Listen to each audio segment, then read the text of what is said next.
అందరికీ ఈరోజు మనం 9th క్లాస్ సంబంధించినటువంటి చివరి లెసన్ జీవ భౌగోళిక రసాయనిక వలయాలను గురించి మనం డిస్కస్ చేద్దాం. అందులో పర్యావరణ కాలుష్యం ఆవరణ వ్యవస్థలను గురించి క్రిందటి పాఠ్యంలో నేర్చుకున్నాం కదా. స్వయం ఆధారితంగా ఉండే ఒక ఆవరణ ప్రమాణాన్ని ఏర్పరచడం కోసం ఆవరణ వ్యవస్థలో ఉండే జీవులన్నీ ఒకదానితో ఒకటి చర్యలు జరుపుకుంటూ ఒక జీవితో ఇంకో జీవి ఏమైతే చర్యలు జరుపుకుంటూ తమ చుట్టూ ఉండే నిర్జీవ పరిసరాలతో కూడా పరస్పర చర్యలు జరుపుతాయి. అవి ఏం చేస్తాయి? ఒక జీవి ఇంకో జీవితో చర్యలు జరుపుకుంటూ మరియు నిర్జీవ అంశాలు ఉంటాయి కదా, మృత్తిక కానీ, నీరు కానీ, కాంతి కానీ, ఇలాంటి నిర్జీవ అంశాలతో కూడా ఏం చేస్తాయి? పరస్పర చర్యలు జరుపుతాయి. పునరుద్ధరణ ప్రక్రియ, రిన్యూవల్ ప్రాసెస్ అన్నది కొన్నిసార్లు ఒక పునరుద్ధరణ ప్రక్రియ అనేటువంటిది కొన్నిసార్లు ఒక క్రమ పద్ధతిలో నెమ్మదిగా జరగవచ్చు, కొన్నిసార్లు హింసాత్మకంగా వినాశనానికి దారితీసేలా జరగవచ్చు. అయినప్పటికీ ఆవరణ వ్యవస్థలో వాటిలో ఉండే వనరులతో పునరుత్పత్తి రీజనరేట్ చెందగలవు. చెందగలవు. వనరులు ఉంటాయి కదా, ప్రకృతిలో ఆవరణ వ్యవస్థలో ఉన్నటువంటి వనరులు ఉంటాయి కదా. ఈ ఆవరణ వ్యవస్థలో ఉన్న వనరులతో ఏమవుతాయి? కోల్పోయినటువంటి అంశాలు ఏమైతాయి? కోల్పోయినటువంటి పదార్థం కావచ్చు, అంశాలు అనేటువంటివి కూడా ఏమవుతాయి? పునరుత్పత్తి చెందడం అనేటువంటిది జరుగుతుంది. రీజనరేటర్ కావడం అనేటువంటిది జరుగుతుంది. సాధారణంగా వివిధ రసాయనిక మూలకాలను పెద్ద మొత్తంలో ప్రకృతి నిల్వ చేసేలా అక్కడి భౌతిక స్థితి, రసాయన రూపాలు వలయంలో తగిన స్థానాలను కలిగి ఉంటాయి. ప్రకృతిలో నిల్వ చేసే భౌతిక మరియు రసాయన రూపాలు వలయం ఉంటుంది కదా, ఆ వలయంలో తగిన స్థానాలను కలిగి ఉంటాయి. ఈ భౌతిక రసాయనిక రూపాలు ఏమైతాయంటే వలయంలో తగిన స్థానాలను కలిగి ఉంటాయి. అంటే ఆ వలయంలో ఏదో ఒక ప్లేస్లో ఇవి తప్పక ఉంటాయి. ఈ వలయంలో ఏదో ఒక చోట ఏదైనా మూలకం పేరుకుపోవడం వల్ల భౌతిక స్థితిలో కానీ రసాయన రూపంలో కానీ మార్పు రావడంతో పర్యావరణ సమతుల్యత కనుక ఆటంకం కలిగితే కాలుష్యం సంభవిస్తుంది. ఈ భౌతిక స్థితిలో కానీ రసాయన రూపంలో కానీ మార్పు రావడంతో పర్యావరణ సమతుల్యతకు కనుక ఆటంకం కలిగితే, ఈ పర్యావరణ సమతుల్యంగా ఉండకుండా వాటికి ఏమైనా ఆటంకం కలిగితే దాన్ని మనం ఏమంటామంటే కాలుష్యం అని అంటాం. కనుక ప్రకృతి తనను తాను ఎలా నిర్వచించుకుంటుందో అవగాహన చేసుకోవడం, స్వయం ఆధారిత ఆవరణ వ్యవస్థలపై మానవ కార్యకలాపాలు ఎలా ప్రభావాన్ని చూపుతాయో తెలుసుకోవడం చాలా అవసరం. ఏంటంటే ప్రకృతి తనను తాను ఎట్లా నిర్వర్తించుకుంటుందో అది తెలుసుకోవడం ముఖ్యం. మరియు ఆవరణ వ్యవస్థ పైన మానవులు చేసేటువంటి చర్యలు ఉంటాయి కదా, ఆ మానవులు చేసేటువంటి చర్యల యొక్క ప్రభావం ఎలా ఉంటుందో తెలుసుకోవడం కూడా అవసరం. దీని గురించి అర్థం చేసుకోవడానికి ఒక స్థాయి నుంచి మరొక స్థాయికి, అలాగే ఒక స్థితి నుంచి మరొక స్థితికి పోషకాల బదిలీ ఎలా జరుగుతాయో తెలిపే వలయాలలో కనీసం కొన్నిటిని గురించైనా తెలుసుకోవాలి. ఈ పోషకాల బదిలీ గురించి కొన్నిటిని గురించైనా మనం తెలుసుకోవాల్సినటువంటి అవసరం ఉంది. ఈ భూమి మీద పర్యావరణం నుండి జీవుల నుండి పర్యావరణం నుంచి జీవుల నుంచి మళ్ళా పర్యావరణం నుంచి జీవుల నుండి పర్యావరణకు పోషకాలు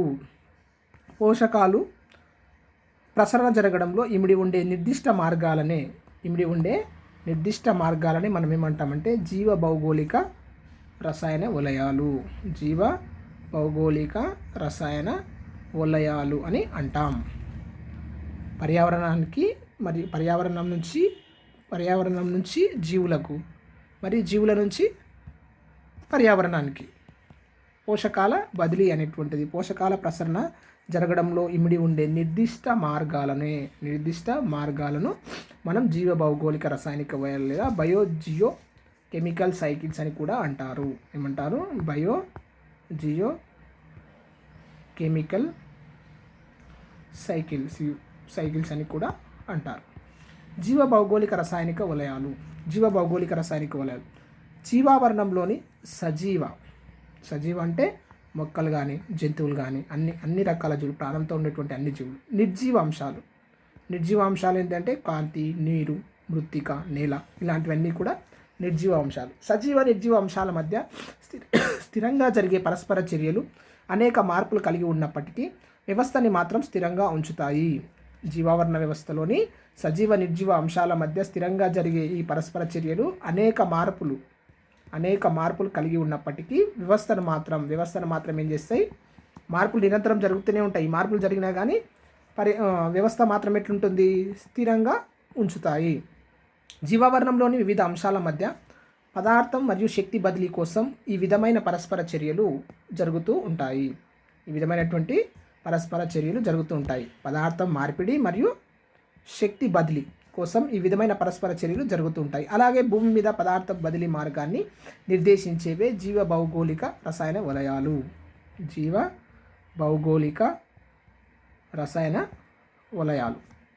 భూమి మీద పదార్థాల బదిలీ మార్గాన్ని నిర్దేశించే జీవ భౌగోళిక రసాయనిక వలయాలు. వీటిలో కొన్ని ప్రధానమైన జీవ భౌగోళిక వలయాలను గురించి మనం ఇప్పుడు ఈ పాఠ్యాంశంలో తెలుసుకుందాం.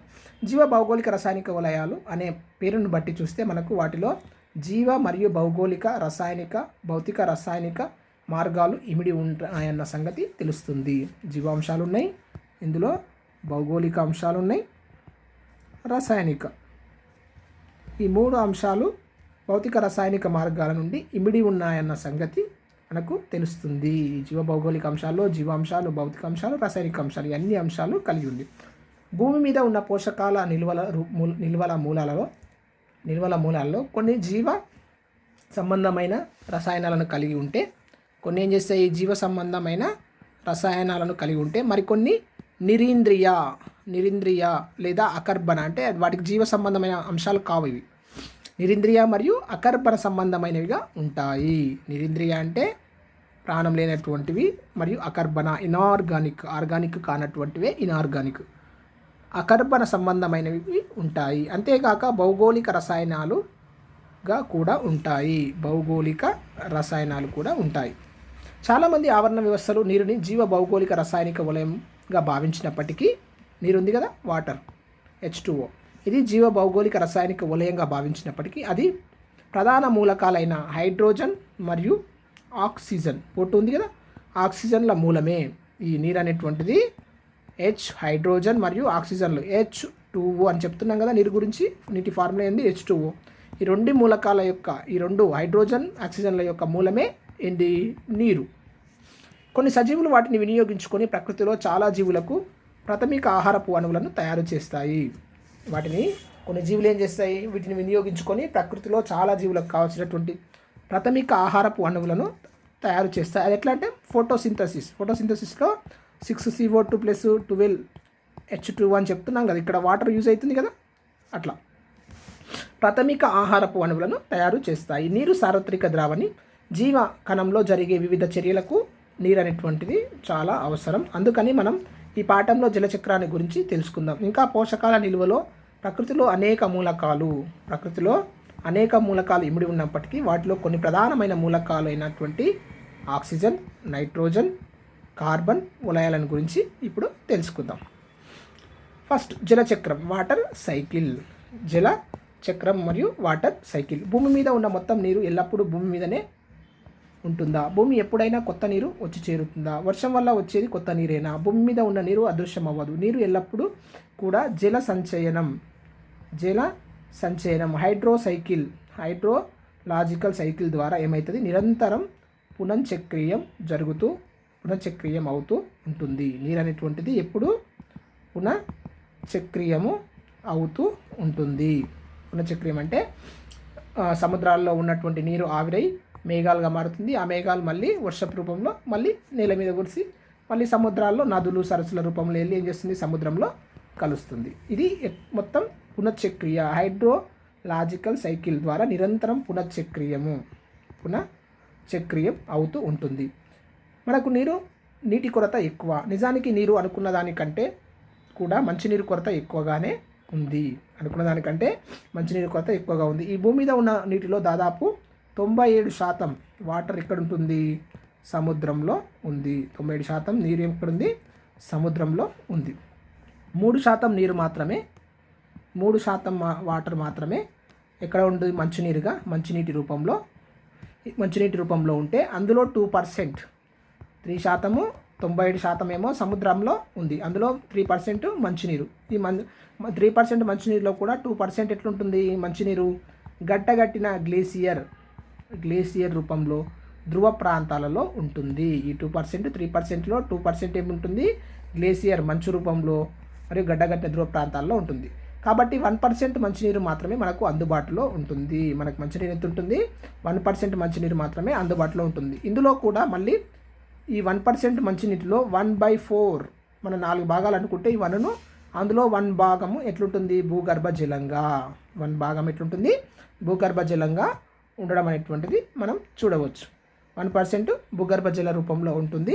0.0091% మాత్రమే భూమిపైన నదులు, సరస్సులుగా ఉంటుంది. మనం ఇప్పుడు చెప్తున్నాం కదా, కృష్ణ, గోదావరి, తపతి, తుంగభద్ర, యమున, ఇలాంటి అన్ని నదుల్లో కలిపి 0.0091% నీరు మంచినీరు మాత్రమే ఉంటుంది. మిగిలినదంతా ఇంకా మళ్ళీ ఈ 1%లో ఇది సముద్రంలో ఉంటుంది కాబట్టి ఇది నదులు, సరస్సుల్లో ఉంటుంది. ఈ 1% ఏమో భూగర్భ జలంలో ఉంటుంది. మిగతాది ఎక్కడ ఉంటుందంటే జీవుల దేహాలలో మరియు నేలలో మరియు వాతావరణంలో తేమ రూపంలో నేల లోపల ఉంటుంది. మరియు జీవుల దేహం, ఇప్పుడు మనుషులు, మొక్కలు, జంతువులు అన్నీ తీసుకున్నా వాటి దేహాల లోపల ఉడక నీరు అనేటువంటిది ఉంటుంది. సజీవుల మిగిలినదంతా జీవుల దేహాలలో, నేలలో మరియు వాతావరణంలో తేమ రూపంలో ఉంటుంది. సజీవులలో అవసరమైనది అధిక మొత్తంలో ఉండే పదార్థం నీరు. సజీవులలో అత్యవసరమైనది అధిక మొత్తంలో ఉండేది ఏదంటే వాటర్, H2O. ఉదాహరణకు మన శరీరంలో 70% నీరు ఉంటుంది. మన శరీరంలో ఎంత ఉంటుంది? 70% నీరే ఉంటుంది. భూమిపై ఉండే జీవరాశులన్నీ కలిపి ఎంత? 0.005% నీటిని కలిగి ఉంటాయి. అన్ని జీవులు కలిపి భూమిపైన ఉన్నటువంటి అన్ని జీవరాశులు ఉంటాయి కదా, వాటన్నిటిలో ఉండేటువంటి నీటిని 0.005%గా మనం క్యాలిక్యులేట్ చేయొచ్చు. కిరణజన్య సంయోగ క్రియ మరియు జీవక్రియ, కణ శ్వాసక్రియలతో సహా వివిధ జీవరసాయనిక చర్యల్లో నీరు పాల్గొంటుంది. వివిధ జీవ రసాయనిక చర్యల్లో ఏం పాల్గొంటుంది?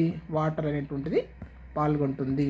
చాలా జాతుల మొక్కలు, జంతువులు, సూక్ష్మజీవులకు వాటర్ అనేటువంటిది ఆవాసంగా ఉండటంతో పాటు జీవులు వినియోగించుకునే వివిధ పదార్థాల రవాణాలో పాల్గొంటుంది. మొక్కలు, జంతువులు, సూక్ష్మజీవులకు నీరు ఎట్లుంటుంది?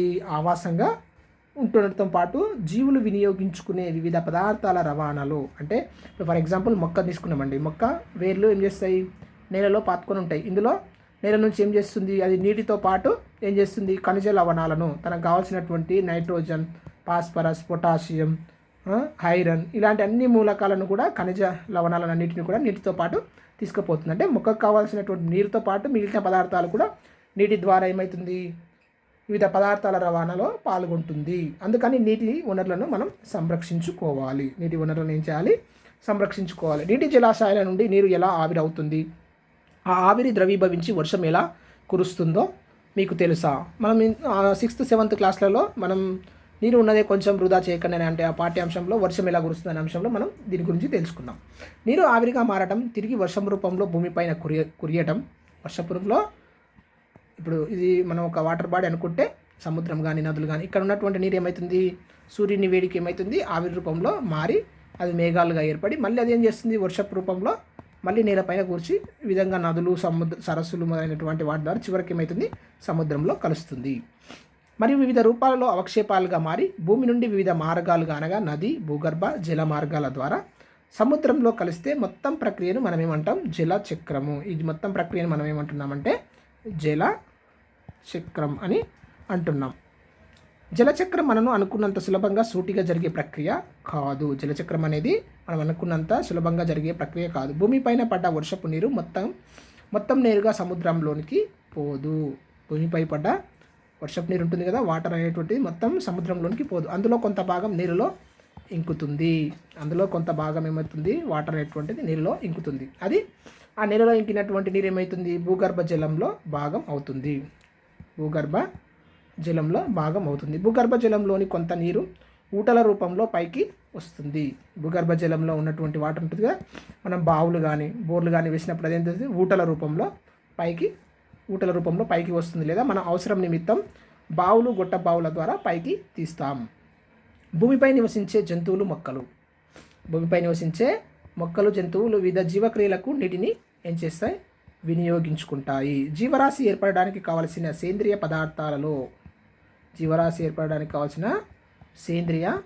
పదార్థాలలో అతి ముఖ్యమైన మూలకాలు హైడ్రోజన్, ఆక్సిజన్. నీటి ద్వారానే ఈ హైడ్రోజన్, ఆక్సిజన్ అనేటువంటిది నీటి ద్వారానే లభ్యమవుతుంది. ఏమవుతుంది, సేంద్రియ పదార్థాల్లో ఏదైనా జీవరాశి ఏర్పడడానికి కావాల్సిన సేంద్రియ పదార్థాల్లో ముఖ్యమైనది హైడ్రోజన్ మరియు ఆక్సిజన్. ఈ రెండు కూడా దేని ద్వారా లభిస్తాయంటే మనకు వాటర్, H2O అనే ఇందులో H ఉంది, O2 ఉంది కాబట్టి వీటి నుంచే మనకు హైడ్రోజన్, ఆక్సిజన్ అనేటువంటి నీటి ద్వారా లభ్యమవుతాయి.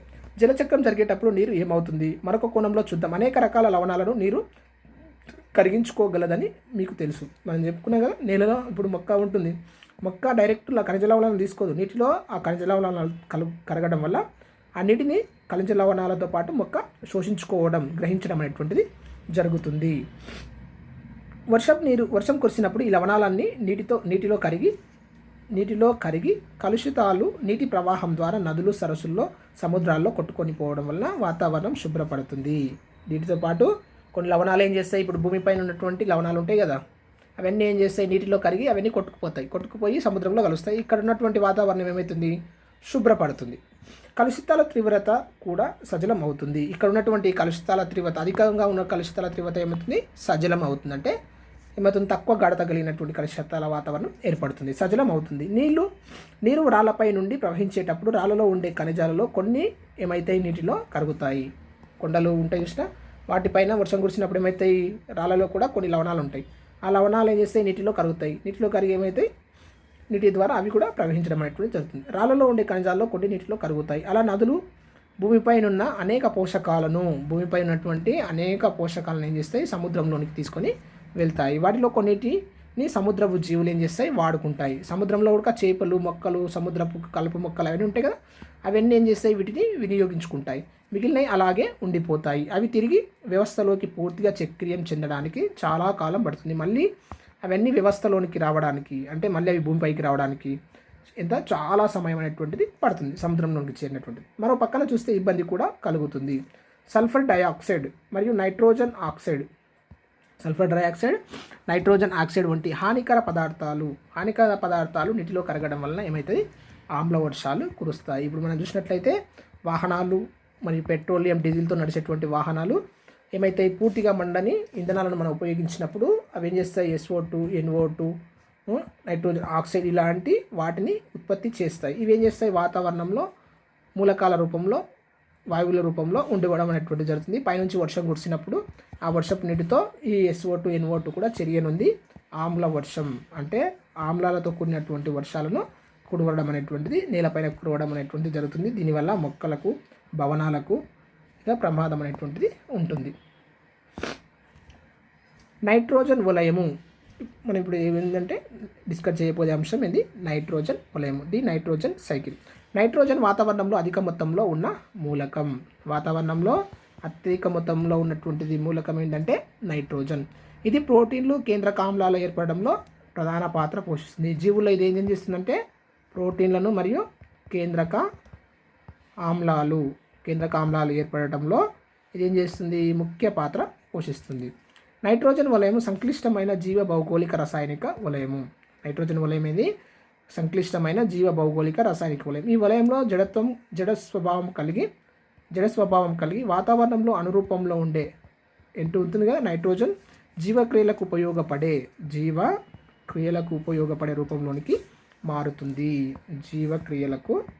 ఉపయోగపడే రూపంలోనికి మారుతుంది. గాలి నుండి భూమి ద్వారా మొక్కలు మరియు జంతువుల శరీరాల్లోనికి ఏదేమవుతుంది, చేరుతుంది. గాలి నుండి మరియు భూమి ద్వారా మొక్కలకు మరియు జంతువులకు శరీరాలలోనికి ఇది చేరుతుంది. గాలి ద్వారా, భూమి ద్వారా మొక్కల, జంతువులకు శరీరాలలోనికి చేరుతుంది. నైట్రోజన్ నిరంతరం అతిపెద్ద వలయంలో తిరుగుతూ నైట్రోజన్ వలయం ద్వారా చివరికి మళ్ళీ ఏమవుతుంది గాలిలోనికి చేరుతుంది. అన్ని జీవులలో పెరుగుదల, అభివృద్ధి, మరమ్మత్తుకు నైట్రోజన్ చాలా అవసరం. అన్ని జీవులలో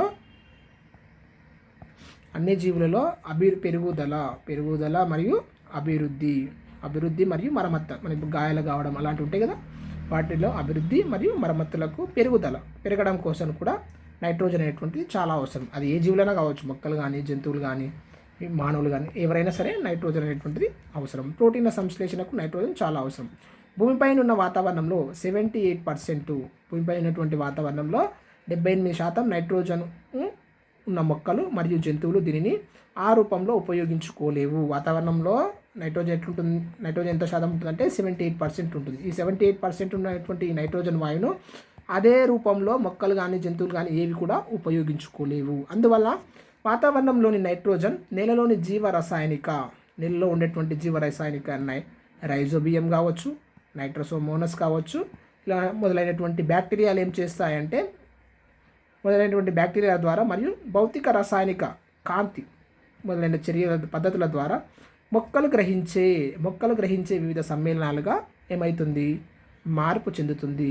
జంతువులకు కావలసిన నైట్రోజన్ను మొక్కల నుండి ప్రత్యక్షంగా కానీ పరోక్షంగా కానీ గ్రహిస్తాయి. నైట్రోజన్ వలయంలో వివిధ దశలు ఉన్నాయి. ఇవైతే మన నైట్రోజన్ జంతువులు ఏ విధంగా తీసుకుంటాయంటే మొక్కలు తీసుకుంటాయి.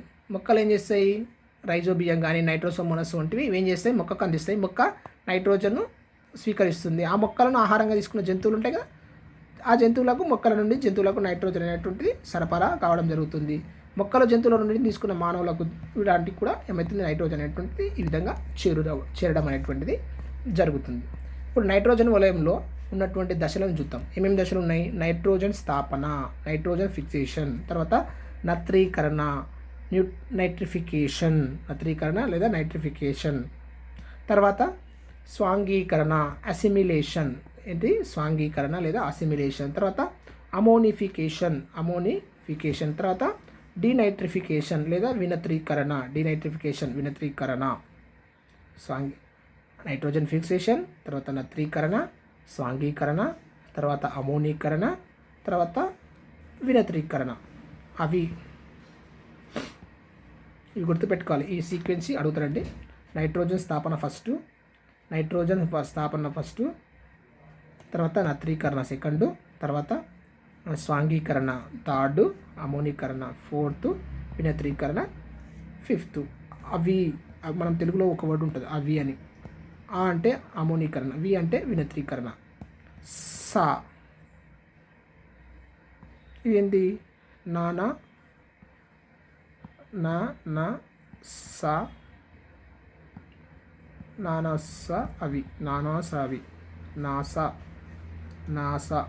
గుర్తుపెట్టుకోండి. నాసా తెలుసు కదా మనకు, ప్రయోగ కేంద్రం. నాసా నా అంటే నత్రజని స్థాపన, నత్రీకరణ, తర్వాత సాంఘీకరణ. నానాసా అవి ఏదో ఒక కోడ్ గుర్తుపెట్టుకోవడం కోసం అంతే. ఓకే, నెక్స్ట్ మనం చూసినట్లయితే ఒక్కొక్క దశను గురించి మనం ఇప్పుడు తెలుసుకుంటూ పోదాం.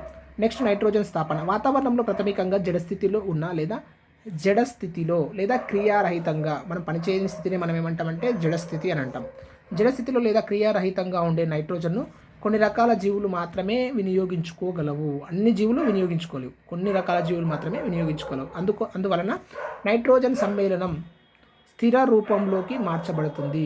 సంయోగ పదార్థం స్థిర రూపంలోనికి మార్చబడుతుంది. దీన్నే మనం నైట్రోజన్ స్థాపన లేదా నైట్రోజన్ ఫిక్సేషన్ అని అంటాం. క్రియారహితంగా ఉండే నైట్రోజన్ కొన్ని రకాల జీవులు మాత్రమే ఉపయోగించుకోవాలి. అందువలన నైట్రోజన్ సమ్మేళనం స్థిర రూపంలోనికి మార్చబడుతుంది. చాలా వరకు వాతావరణంలో నైట్రోజన్ ఎట్లుంటుందంటే నైట్రోజన్ అనేటువంటిది జైవిక పద్ధతులు, బయాలజికల్ ప్రాసెస్ ద్వారా స్థాపన చేయబడుతుంది. వాతావరణంలో మనం చెప్పుకున్నాం కదా 78% నైట్రోజన్ ఉంటుందని. ఈ నైట్రోజన్ ఏమవుతుంది, కొన్ని బయాలజికల్ జీవులు, కొన్ని బ్యాక్టీరియాలు, శైవలాలు ఏం చేస్తాయంటే బయాలజికల్ ప్రాసెస్, జైవిక పద్ధతుల ద్వారా వాతావరణంలో ఉన్నటువంటి నైట్రోజన్ను స్థాపన చేస్తాయి. చాలా రకాల సూక్ష్మజీవులు, బ్యాక్టీరియాలు చాలా రకాల సూక్ష్మజీవులు బ్యాక్టీరియాలు, నీలియాకుపచ్చ శైవలాలు నైట్రోజన్ను తమ శరీరంలో వివిధ సమ్మేళనాల రూపంలో స్థాపన చేయగలవు. ఎట్లా చేస్తాయి? వివిధ సమ్మేళనాల రూపంలో ఏం చేస్తాయి? స్థాపన చేయగలవు. ఈ బ్యాక్టీరియాలలో కొన్ని స్వేచ్ఛాస్థితిలో ఉంటాయి, కొన్ని సహనివేశంగా. స్వేచ్ఛ అంటే ఒంటరిగా ఉండడం, సహనివేశం అంటే గుంపులుగా ఉండడం, స్వేచ్ఛాస్థితిలో ఉంటాయి. నైట్రోసోమోనస్ ఇట్లా స్వేచ్ఛాస్థితిలో ఉండే బ్యాక్టీరియా ఎగ్జాంపుల్ ఏంటంటే నైట్రోసోమోనస్. మరికొన్ని సహజీవనం జరిపి, అంటే ఒకటి రైజోబియం ఉంది. ఇప్పుడు వేరుశనగ మొక్క రైజోబియం అనే బ్యాక్టీరియా ఇదేం చేస్తుంది? ఈ రెండు కలిసి జీవిస్తాయి. ఇదేం చేస్తుంది? దీనికి కావాల్సినటువంటి ఆహార పదార్థాలని మొక్క ఏం చేస్తుంది? రైజోబియంకి ఆహార పదార్థాలను అందిస్తే రైజోబియం ఏం చేస్తుంది? దానికి కావాల్సిన నైట్రోజన్ ఇది అందిస్తుంది. ఒకటి సహకారం చేసుకుంటుంది. ఇది సహజీవనం జరిపే బ్యాక్టీరియా, ఇది రైజోబియం. ఈ విధంగా నైట్రోజన్ స్థాపన అనేటువంటిది, వాతావరణంలో ఉన్నటువంటి నైట్రోజన్ అనేటువంటిది మొక్కలు కావాల్సిన రూపంలో నైట్రోజన్ స్థాపన చేయడంలో బయాలజికల్ ప్రాసెస్ ద్వారా ఏమైతాయి? బ్యాక్టీరియాలు కానీ నీలియాకుపచ్చ శైవలాలు కానీ ఏం చేస్తాయి? వివిధ సమ్మేళనాల రూపంలో స్థాపన చేయగలవు. స్వేచ్ఛాస్థితిలో ఉన్నటువంటి బ్యాక్టీరియా నైట్రోసోమోనస్, సహజీవనమే రైజోబియం. ఈ జీవులు వాతావరణంలోని నైట్రోజన్ తమ సొంత కణాల కొరకు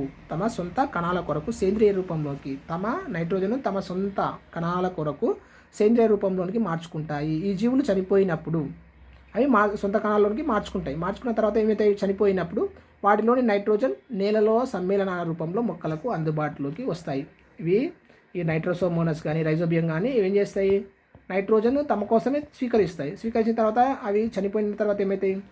ఇందులో నిల్వ చేయబడినటువంటి నైట్రోజన్ అనేటువంటి మొక్కలు ఉపయోగించుకోవడం అనేటువంటిది జరుగుతుంది. వాటిలోని నైట్రోజన్ నేలలో సమ్మేళనాల రూపంలో మొక్కలకు అందుబాటులోకి వస్తుంది. నేల సారం పెరగడానికి పప్పు జాతి లెగుమ్ పంటలు పెంచడం అవసరమని రైతులు భావిస్తున్నారు. నేల సారం పెరగడానికి ఏం చేస్తున్నారు? పప్పు జాతి లెగుమ్ పంటల మొక్కలు పెంచడం అవసరమని ఏం చేస్తున్నారు? రైతులు భావిస్తున్నారు. బఠానీ కానీ చిక్కుడు వంటి చిక్కుడు జాతి లెగుమినేసి మొక్కకి నైట్రోజన్ స్థాపన బ్యాక్టీరియాకి మధ్య ఏమవుతుంది? సహజీవనం ఉండటం వల్ల లెగుమినేసి పంట తర్వాత నైట్రోజన్ సమ్మేళనాలు నేలలోనికి చేరుతాయి. మొక్కకి మరియు నైట్రోజన్ స్థాపన బ్యాక్టీరియా ఉంటుంది కదా, నైట్రోజన్ స్థాపన బ్యాక్టీరియాకు సహజీవనం ఉండడం వలన లెగుమినేసి పంట తర్వాత ఏమవుతాయి? నైట్రోజన్ సమ్మేళనాలు నేలలోనికి చేరుతాయి. ఇవి ఒకదానితో ఒకటి ఏం చేస్తాయంటే సహకరించుకుంటూ ఏం చేస్తాయి? వాతావరణంలోని నైట్రోజన్ ఇవి ఏం చేస్తాయి? లెగుమినేసి మొక్కలకు అందిస్తాయి. ఈ నేలలో అవి తన కోసం స్వీకరించి దాపెట్టుకున్న తర్వాత వాటిని ఏం చేస్తాయి? లెగుమినేసి మొక్కలు ఉపయోగించుకుంటాయి. నైట్రోజన్ సమ్మేళనాలు నేలలోనికి చేరుతాయి. ఉరుములు మెరుపులు సంభవించినప్పుడు ఆ కాంతి నుండి నైట్రోజన్ ఏమవుతుంది? నైట్రేట్లుగా స్థాపన చేయబడుతుంది. ఈ ఉరుముల మెరుపుల వల్ల ఏం చేస్తుంది? నైట్రోజన్ అనేటువంటిది మొక్కలు పీల్చుకునే రూపమైనటువంటి నైట్రేట్ రూపంలోకి మారుతుంది.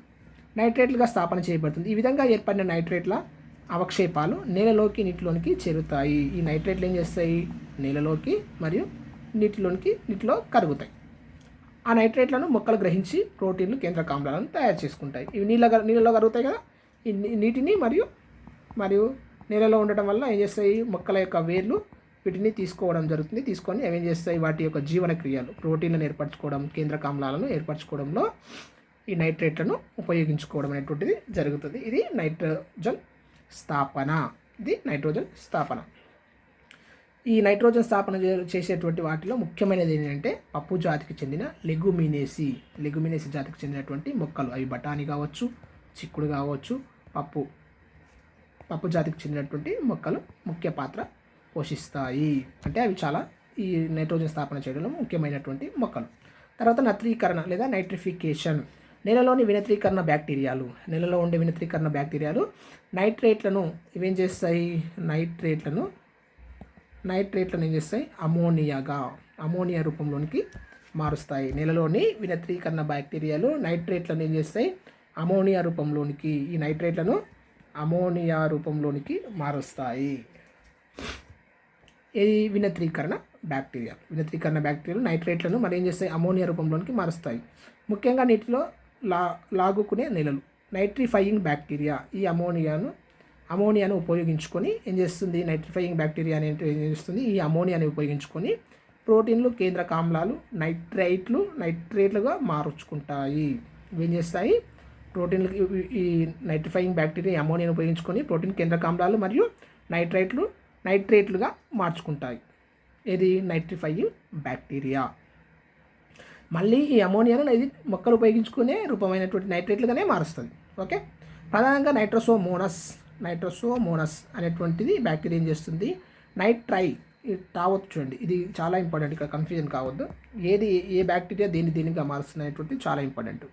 నైట్రోసోమోనస్ నైట్రైట్లను ఉత్పత్తి చేయగా నైట్రైట్లను నైట్రోబ్యాక్టర్ ఉత్పత్తి చేస్తుంది. ఈ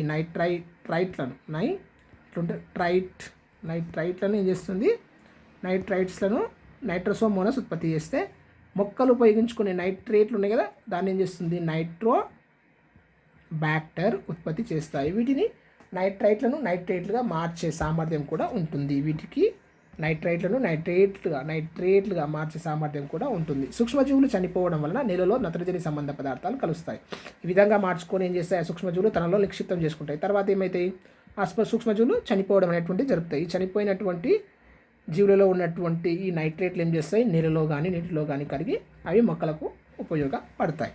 నేల నుంచి మొక్కలు నైట్రేట్ మరియు అయాన్లను గ్రహించి వాటిని ప్రోటీన్లు మరియు కేంద్రక ఆమ్లాలుగా మార్చుకుంటాయి. మారుస్తాయి. నైట్రిఫికేషన్ ఈ క్రింది విధంగా ఉంటుంది. నైట్రేట్లు డీనైట్రిఫైయింగ్ బ్యాక్టీరియా ఇది ఏం చేస్తుంది, అమోనియాగా మారుస్తుంది. నైట్రేట్లు ఏం చేస్తుంది, డీనైట్రిఫైయింగ్ బ్యాక్టీరియా ఏం చేస్తుంది, అమోనియాగా మారుస్తుంది. అమోనియాను నైట్రోసోమోనాస్ సో ఇక్కడ ఉన్నది గుర్తుపెట్టుకోండి. అమోనియాను నైట్రోసోమోనాస్ ఏం చేస్తుంది, నైట్రైట్లుగా మారుస్తుంది. ఈ నైట్రైట్లను నైట్రోబ్యాక్టర్ ఏం చేస్తుంది, నైట్రేట్లుగా మారుస్తుంది. ఈ నైట్రేట్లనే మొక్కలు తీసుకుంటాయి. ఈ నైట్రేట్లనే మొక్కలు స్వీకరించడం అనేటువంటిది జరుగుతుంది. తర్వాత సాంఘీకరణ. నెక్స్ట్ ఏంది, సాంఘీకరణం. నైట్రోజన్ సంబంధ పదార్థాలు ప్రధానంగా నైట్రేట్ మరియు అయాన్లను మొక్కలు నేల నుండి గ్రహిస్తాయి. నైట్రేట్లు మరియు నైట్రోజన్ సంబంధ పదార్థాలు ఉంటాయి కదా, అందులో ప్రధానమైనటువంటి అమోనియా కావచ్చు, నైట్రేట్ అనవచ్చు, అమోనియా అనవచ్చు. అమోనియా లేదా నైట్రేట్లను అయాన్లను మొక్కలు నేల నుండి గ్రహిస్తాయి. వీటిని మొక్కలు ప్రోటీన్లను తయారు చేసుకోవడానికి ఉపయోగించుకుంటాయి. జంతువులు ఈ మొక్కలను తిన్నాక వాటిలో ప్రోటీన్లు తయారు అవుతాయి. ఏం చేస్తాయి, మొక్కలు వీటిని తిని ఏం చేస్తాయి, ప్రోటీన్లను తయారు చేసుకుంటాయి. ఈ మొక్కలను తిన్న జంతువులు ఉంటాయి కదా, ఈ జంతువులు వాటిని తిని వాటి శరీరాల లోపల ఏం చేస్తాయి, అవి ప్రోటీన్లను తయారు చేసుకుంటాయి. ఇది సాంఘీకరణ అంటే ఏంటంటే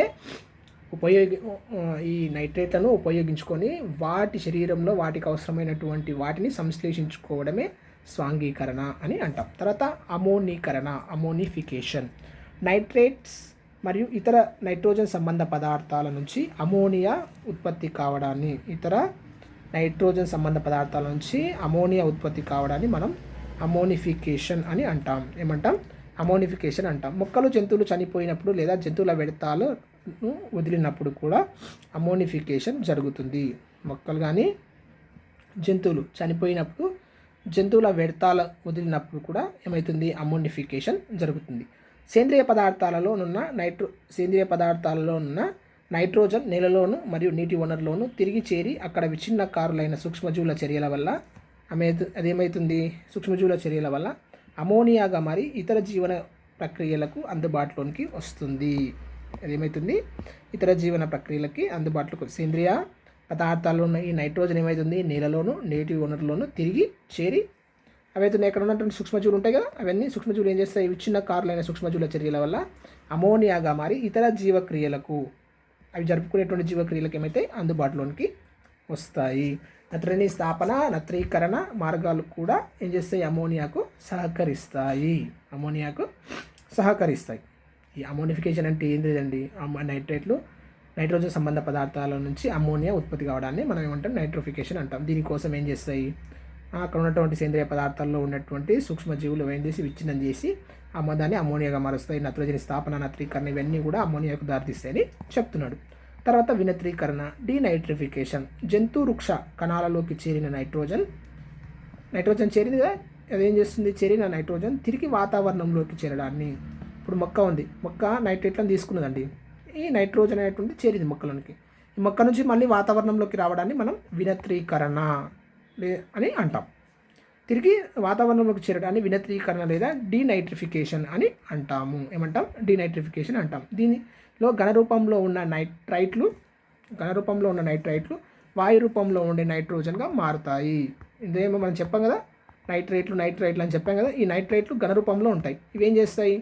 మళ్ళీ వాతావరణంలో 78% ఉండే నైట్రోజన్ రూపంలోనికి N2 రూపంలోనికి మారుతాయి. ఇందులో డీనైట్రిఫికేషన్ లేదా వినత్రీకరణలో. తడి నేలలో డీనైట్రిఫికేషన్ ఎక్కువగా జరుగుతుంది. ఏమవుతుంది? తడి నేలలో డీనైట్రిఫికేషన్ అనేటువంటి ఎక్కువ జరుగుతుంది. ఎందుకంటే ఇక్కడ ఉన్న నీరు సూక్ష్మజీవులకు ఆక్సిజన్ సరిగ్గా అందించలేకపోతుంది. ఇటువంటి పరిస్థితుల్లో డీనైట్రిఫైయింగ్ బ్యాక్టీరియా ఆక్సిజన్ కోసం నైట్రేట్ల చర్యను వేగవంతం చేస్తుంది. ఈ డీనైట్రిఫైయింగ్ బ్యాక్టీరియా ఏం చేస్తుంది? ఆక్సిజన్ కోసం ఏం చేస్తుంది? నైట్రేట్ల చర్యను వేగవంతం చేయడం వల్ల ఆ నైట్రేట్లు ఏమైతే నైట్రోజన్గా మారి వాతావరణంలోనికి విడుదలవుతాయి. ఈ చర్యలో స్వేచ్ఛాస్థితిలోని నైట్రోజన్ వాయువు అదనపు ఉత్పన్నంగా విడుదల అవుతుంది. అందువల్ల భూమి మరియు దాని వాతావరణంలోని నైట్రోజన్ సమతాస్థితి చెడకుండా స్థిరంగా ఉంటుంది. వాతావరణం నుంచి ఏం చేస్తాయి? నైట్రేట్ల రూపంలో మొక్కలు తీసుకుంటాయి. మళ్ళీ ఆ మొక్కల నుంచి ఏమవుతుంది? నైట్రేట్లు డీనైట్రిఫైయింగ్ బ్యాక్టీరియా ఆక్సిజన్ కోసం నైట్రేట్ల చర్యను వేగవంతం చేయడం వల్ల మళ్ళీ నైట్రోజన్ వాయువు వాతావరణంలోనికి విడుదలవుతుంది. వాతావరణం నుంచి తీసుకోవడం, మళ్ళీ మొక్కలు వినియోగించుకోవడం, మళ్ళీ వాతావరణంలోనికి విడుదల చేయడం. ఈ విధంగా వాతావరణంలో 78% నైట్రోజన్ స్థిర స్థితిలో ఉండడానికి దోహదం అనేటువంటి ఈ చర్యలు దోహదపడతాయి. నెక్స్ట్ నైట్రోజన్ వలయము మరియు మానవ ప్రమేయము. దురదృష్టవశాత్తు అధిక మోతాదులో కృత్రిమ ఎరువులను మనం ఏం చేస్తున్నాం? కృత్రిమ ఎరువులను NPK అనేటువంటి ఎరువులు ఉన్నాయి కదా, వాటిని ఏం చేస్తున్నాం? వాడటం వలన ప్రకృతిలోని సమతాస్థితి దెబ్బతింటుంది. కృత్రిమ నైట్రేట్ ఎరువులు వర్షపు నీటి వలన, మురుగు నీటి వలన జల వనరులలోకి కొట్టుకొని పోతాయి. ఇలా జరగకుండా ముందుగానే నైట్రేట్స్ వాతావరణంలో ఉండే నైట్రోజన్గా మార్చబడాలి. ఇవన్నీ ఏమవుతాయి? ఈ కృత్రిమ ఎరువులు వాడటం వల్ల వర్షం వచ్చినప్పుడు అవన్నీ కొట్టుకుపోయి జల వనరులలోకి పోతాయి. ఇట్లా జరగకుండా ముందుగానే నైట్రేట్స్ వాతావరణంలో ఉండే నైట్రేట్స్గా మారబడాలి. లేకపోతే అవి భూగర్భ జలంతో సహా ఇతర జల వనరులు ఏం చేస్తాయి? కలుషితం చేస్తాయి. విధంగా ఈ నైట్రేట్లు మళ్ళీ N2గా మారితే ఏం ప్రాబ్లం లేదు. N2గా మారకుండా అట్లే ఉన్నవైతే ఇవన్నీ కొట్టుకుపోయి ఏం చేస్తాయి? నదులు కానీ సముద్రాలు కానీ వీటన్నిటిని ఏం చేస్తాయి? కలుషితంగా మారుస్తాయి. ప్రపంచంలోని కొన్ని ప్రాంతాలలో మానవులు, జంతువులు త్రాగే నీళ్ళలో ఎక్కువ మోతాదులో నైట్రేట్స్ ఉండడం వలన ఆ నీరు త్రాగడానికి పనికి రాకుండా పోతుంది. ఎక్కువ మొత్తంలో నైట్రేట్లు మరియు నత్రజని సంబంధ పదార్థాలు నదులు, సరస్సుల్లో చేరినప్పుడు అక్కడ అధిక మొత్తంలో శైవలాలు అభివృద్ధి చెందుతాయి. ఈ నైట్రేట్లు అధికంగా ఉంటే అక్కడ ఏమైతే శైవల మొక్కలు, నాచు మొక్కలు అనేటువంటివి విపరీతంగా పెరుగుతాయి. ఈ విపరీతంగా పెరగడం వల్ల ఏమవుతుందంటే ఈ శైవరాలు నీటిలో ఉన్న ఆక్సిజన్ ఎక్కువ మొత్తంలో వాడుకుంటాయి. నీటిలో ఆక్సిజన్ కరుగుతుంది కదా, ఆ నీటిలో ఉన్నటువంటి ఆక్సిజన్ ఈ శైవలాలు ఏం చేస్తాయి? అధిక మొత్తంలో తీసుకుంటాయి. ఎక్కువ తీసుకుంటే ఏమవుతుంది? ఆ నీటి ఆవరణ వ్యవస్థలో ఉన్న ఇతర జీవులకు ఆక్సిజన్ లోపం ఏర్పడి అవి మరణించే అవకాశం ఉంటుంది. నీటిలో ఆక్సిజన్ శాతం తగ్గినప్పుడు నీటిలో జీవించే మిగిలిన జీవులు చనిపోయే ప్రమాదం ఉంది. ఇటువంటివి మానవ ప్రమేయానికి మచ్చుకు కొన్ని ఉదాహరణలుగా చెప్పవచ్చు. మనం ఏం చేస్తున్నాం? ఈ NPK ఎరువులు ఉన్నాయి కదా, ఈ NPK ఎరువులను, కృత్రిమ ఎరువులను విపరీతంగా వాడటం వల్ల ఏమవుతుంది? అవి నైట్రోజన్ వాయువుగా మారకుండానే ఏమవుతుంది? నదులు, సరస్సుల ద్వారా ఏమవుతుంది? సముద్రాలలోకి చేరడం అనేటువంటిది జరుగుతుంది.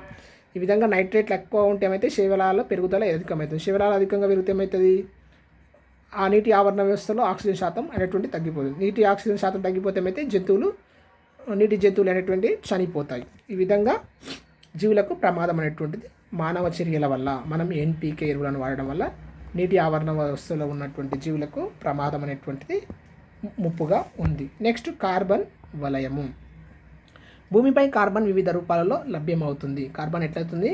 అది ఎట్లా? మూలక స్థితిలో, మరియు నల్లటి మసి రూపంలో, మరియు వజ్రం రూపంలో, మరియు గ్రాఫైట్ రూపంలో మనకేమవుతుంది? కార్బన్ అనేటువంటిది లభ్యమవుతుంది. మూలకం, మసి, వజ్రము, గ్రాఫైట్, ఈ 4 స్థితులలో మనకు కార్బన్ అనేటువంటిది లభ్యమవుతుంది. వజ్రం కూడా కార్బన్తోనే తయారవుతుందండి. గ్రాఫైట్ కూడా కార్బన్తో లభ్యమవుతుంది. వజ్రం గ్రాఫైట్ రూపాలలో లభ్యమవుతుంది. ఈ సమ్మేళనాల రూపంలో వాతావరణంలో వచ్చినట్లయితే CO2 carbon dioxide, carbon monoxide ఈ రూపంలో, అంటే సమ్మేళనం, ఒక పదార్థం ఇంకో పదార్థంతో కలవడాన్ని మనం ఏమంటాం, సమ్మేళనం అంటాం కదా. ఇట్లా సమ్మేళన రూపంలో CO2 CO రూపంలో లభ్యమవుతుంది. అదేవిధంగా వివిధ ఖనిజాలలో కార్బోనేట్, ఖనిజాల రూపంలో చూసినట్లయితే కార్బోనేట్, హైడ్రోకార్బోనేట్ లవణాలుగా కూడా లభ్యం అవుతుంది. కార్బోనేటు, హైడ్రోకార్బోనేట్ లవణాలుగా లభ్యమవుతుంది. జీవుల దేహాలు కార్బన్ని కలిగిన అణువులైన ప్రోటీన్లు, కార్బోహైడ్రేట్స్, కొవ్వులు, కేంద్రకామ్లాలు, విటమిన్లతో నిర్మితమై ఉంటాయి. జీవుల దేహంలో చూసినట్లయితే కార్బన్ ఎట్లా ఉంటుందంటే ప్రోటీన్ల రూపంలో, కార్బోహైడ్రేట్ రూపంలో, కొవ్వులు, కేంద్రకామ్లాలు, విటమిన్లతో నిర్మితమైన వివిధ వాటితో నిర్మితమై ఉంటుంది.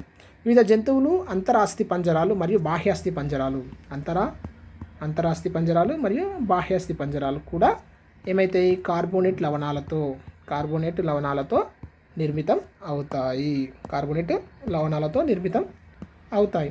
జీవించడానికి సరిపడే ఉష్ణోగ్రత టెంపరేచర్ నియంత్రిస్తూ భూమిని గ్రీన్ హౌస్గా ఉంచడంలో కార్బన్ డయాక్సైడ్ CO2 అనేటువంటిది ప్రధాన పాత్ర వహిస్తుంది. కావున జీవావరణంలో జీవికి ప్రధాన మూలకంగా కార్బన్ వ్యవహరించబడుతుంది. జీవికి కార్బన్ ప్రధాన మూలకంగా వ్యవహరించడం అనేటువంటిది జరుగుతుంది. గాలి ఘనపరిమాణంలో కార్బన్ డయాక్సైడ్ 0.04% ఉంటుంది. ఎంత ఉంటుంది? 0.04% ఉంటుంది. కార్బన్ డయాక్సైడ్ 0.04% ఉంటుంది. ప్రకృతిలో కార్బన్ స్థాయి ఈ విధంగా ఎలా నిర్వహించబడుతుందో మీరు ఎప్పుడైనా ఆలోచించారా? జీవంలోకి కార్బన్ వివిధ ప్రక్రియల ద్వారా చేరుతుంది. ఏదైనా జీవిని తీసుకున్నట్లయితే మొక్క కానీ జంతువు కానీ ఏదైనా జీవిలోనికి కార్బన్ ఏం చేస్తుంది, వివిధ ప్రక్రియల ద్వారా చేరుతుంది. అది ఏంటో ఇప్పుడు చూద్దాం. కార్బన్ ఎక్కువగా నిల్వ ఉన్న పదార్థాల్లో సెడిమెంటరీ శిలలు ఉంటాయి కదా, వాటిలో కూడా ఏమవుతుంది, కార్బన్ నిల్వ ఉండడం అని జరుగుతుంది. సెడిమెంటరీ శిలలు, శిలజ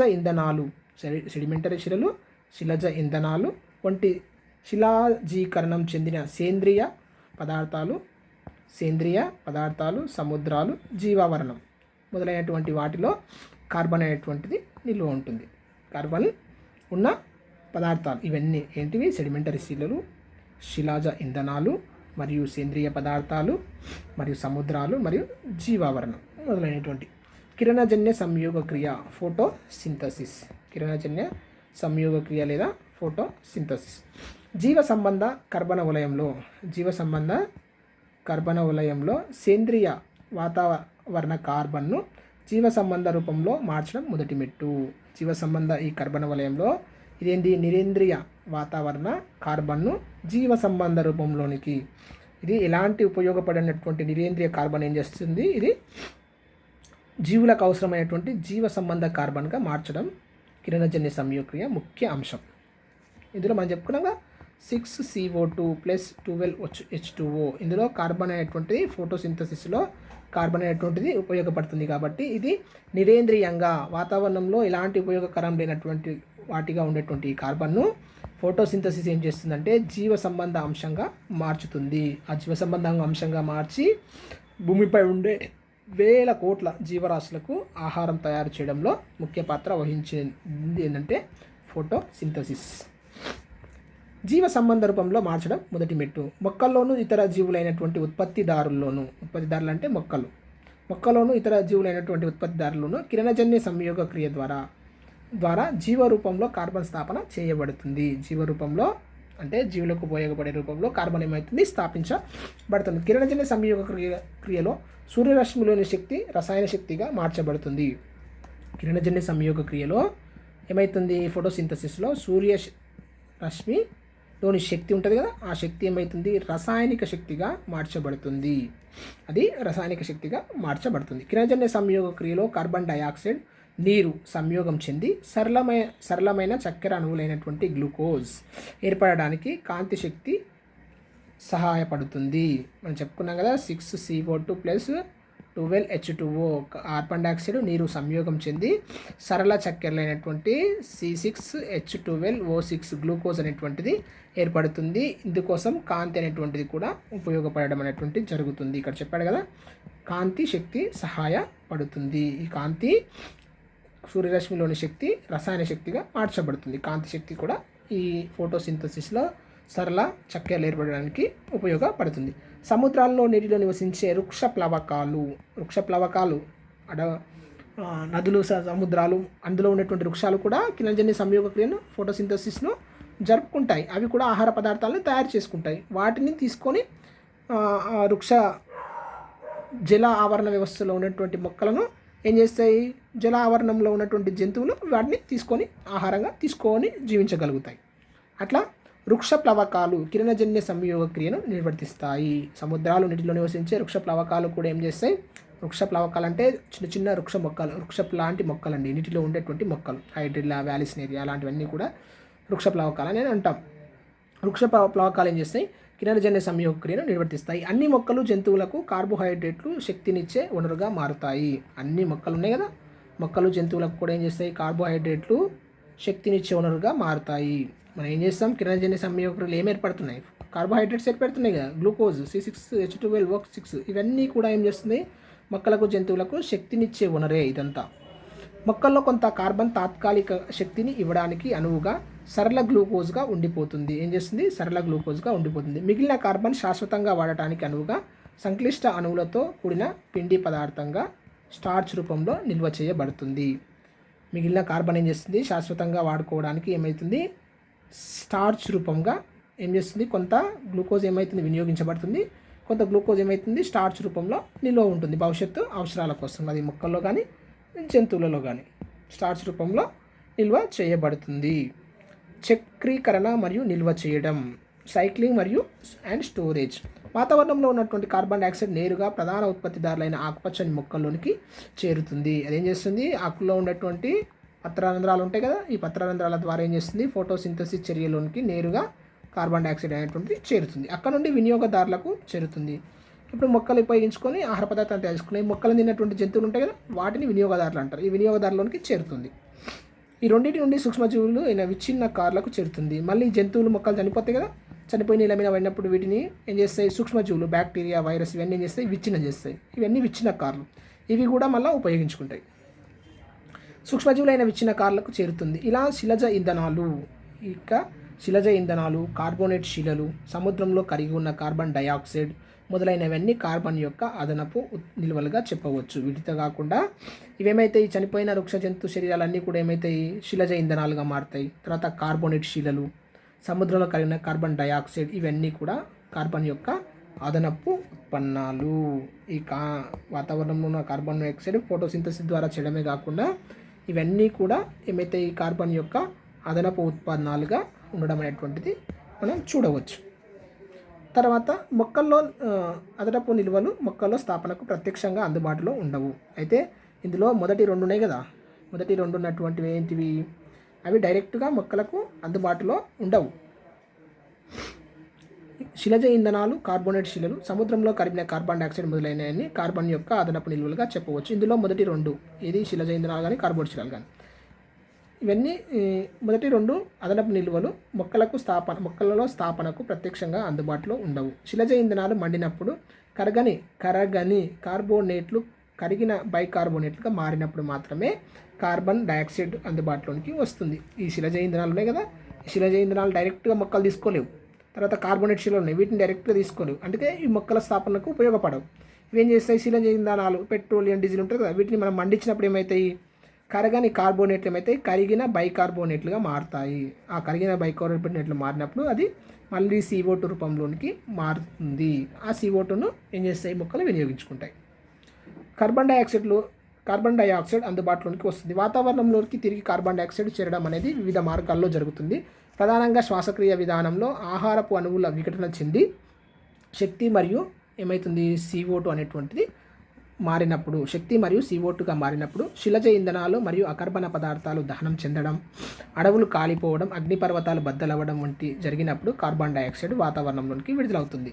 ఇప్పుడు మొక్కలు, జంతువులు ఇవన్నీ ఉన్నాయి కదా, మానవులు కానీ ఇవన్నీ ఏం చేస్తాయి, శ్వాసక్రియ జరుపుకుంటాయి. శ్వాసక్రియలు ఏం చేస్తాయి, ఆక్సిజన్ తీసుకొని కార్బన్ డైఆక్సైడ్ను మరియు శక్తి విడుదలవుతుంది మరియు కార్బన్ డైఆక్సైడ్ అనేటువంటిది విడుదలవుతుంది. ఈ విధంగా ఈ CO2 ఏమవుతుంది, వాతావరణంలోనికి మనం ముక్కు ద్వారా బయటికి విడుదల చేస్తాం. మొక్కలు కానీ, జంతువులు కానీ, అన్ని రకాల జీవులు కూడా వాతావరణంలోనికి కార్బన్ డైఆక్సైడ్ విడుదల చేస్తాయి. ఇట్లా కార్బన్ డైఆక్సైడ్ ఏర్పడుతుంది. అదే కాకుండా పెట్రోలు, డీజిల్ ఇవి శిలజ ఇంధనాలు ఉన్నాయి కదా, వీటిని మండించడం వల్ల కూడా కార్బన్ డైఆక్సైడ్ వాతావరణంలోనికి విడుదలవుతుంది. తర్వాత అడవులను మనం కాల్చినప్పుడు, కారు చూసి జరిగినప్పుడు కూడా కార్బన్ డైఆక్సైడ్ విడుదలవుతుంది. అగ్నిపర్వతాలు బద్దలవ్వడం. మనం చూసినట్లయితే అప్పుడప్పుడు అగ్నిపర్వతాలు లావా విరజిమ్ముతుంది కదా, అట్లా అగ్నిపర్వతాలు బద్దలవ్వడం వల్ల కూడా ఏమవుతుంది, కార్బన్ డైఆక్సైడ్ వాతావరణంలోకి చేరుతుంది. ఏ ఏ రూపాలలో వాతావరణంలోకి కార్బన్ డైఆక్సైడ్ చేరుతుందంటే ఇట్లా ఇవన్నీ విధాలుగా కార్బన్ డైఆక్సైడ్ వాతావరణంలోకి చేరుతుంది. మొక్కలు చనిపోయినప్పుడు విచ్ఛిన్నకారులు సూక్ష్మజీవులు వాటి సేంద్రియ పదార్థాలను విచ్ఛిన్నం చేసినప్పుడు వాతావరణంలోకి కార్బన్ స్థాపన జరుగుతుంది. ఇంకా మొక్కలో ఏమైనా ఉండే కార్బన్ ఉంటుంది, అవి ఏం చేస్తాయి, ఆ మొక్కలో ఉన్నటువంటి కార్బన్ ఏం చేస్తాయి అంటే సూక్ష్మజీవులు, అవి మొక్కలు చనిపోయినప్పుడు ఏం చేస్తాయి, సూక్ష్మజీవులు ఏం చేస్తాయి, వాటి ఆ సేంద్రియ పదార్థాలు ఉంటాయి కదా, మొక్కల దేహం ఉంటుంది కదా, వాటిని ఏం చేస్తాయి, చిన్న చిన్న మొక్కలుగా చేసి అందులో ఉన్నటువంటి కార్బన్ డైఆక్సైడ్ను వాతావరణంలోకి విడుదలయ్యేటట్టు చేస్తాయి. కార్బన్ స్థాపన జరుగుతుంది. సూక్ష్మజీవులు కార్బన్ పదార్థాన్ని కొంత వినియోగించుకొని మిగిలిన దాన్ని CO2 రూపంలో విడుదల చేస్తాయి. అవి కొంత తీసుకుంటాయి సూక్ష్మజీవులు, తర్వాత CO2 రూపంలో వాతావరణంలోకి విడుదల చేస్తాయి. కార్బన్ పదార్థాలన్నీ మొక్కలు దీర్ఘకాల నిల్వల కొరకు కాండంలో కొమ్మలలో దాచుకుంటాయి. మొక్కలు ఏం చేస్తాయి, దీర్ఘకాల నిల్వల కోసం ఏం చేస్తాయి, కాండము కొమ్మలు ఉంటాయి కదా, అందులో కార్బన్ డైఆక్సైడ్ను దాచుకుంటాయి. అట్లా దాచుకుని ఉన్నవే చనిపోయిన తర్వాత ఏమైతే సూక్ష్మజీవులు వాటిని ఏం చేస్తాయి, మళ్ళీ వాటిని కొంత సూక్ష్మజీవులు కొంత ఉపయోగించుకొని వాతావరణంలోకి విడుదల చేస్తాయి. అవి అక్కడ నుండి మొక్కలను తినే జంతువులలోకి చేరుతాయి. CO2 మన శరీరంలోకి ఎట్లా పోతుందంటే, మనం మొక్కలు ఉంటాయి కదా, మొక్కలు ఏం చేస్తాయి, జంతువులు తింటాం, మనం తింటాం, ఆకుకూరలు అవన్నీ తింటాయి కదా, అట్లా మొక్కల నుంచి మానవులలోకి జంతువులలోకి ఏం చేస్తుంది, CO2 వెళ్తుంది. జంతువులలోకి వాటిని తినే ఇతర జంతువులలోకి చేరుతాయి. వాటి నుండి మరలా ఏం చేస్తుంది, వాతావరణంలోకి చేరుతాయి. మళ్ళీ జంతువులన్నీ ఏం చేస్తాయి, చనిపోతాయి కదా, చనిపోయినప్పుడు మళ్ళీ ఏం చేస్తుంది, మళ్ళీ అది వాతావరణంలోకి చేరడం అనేటువంటిది జరుగుతుంది.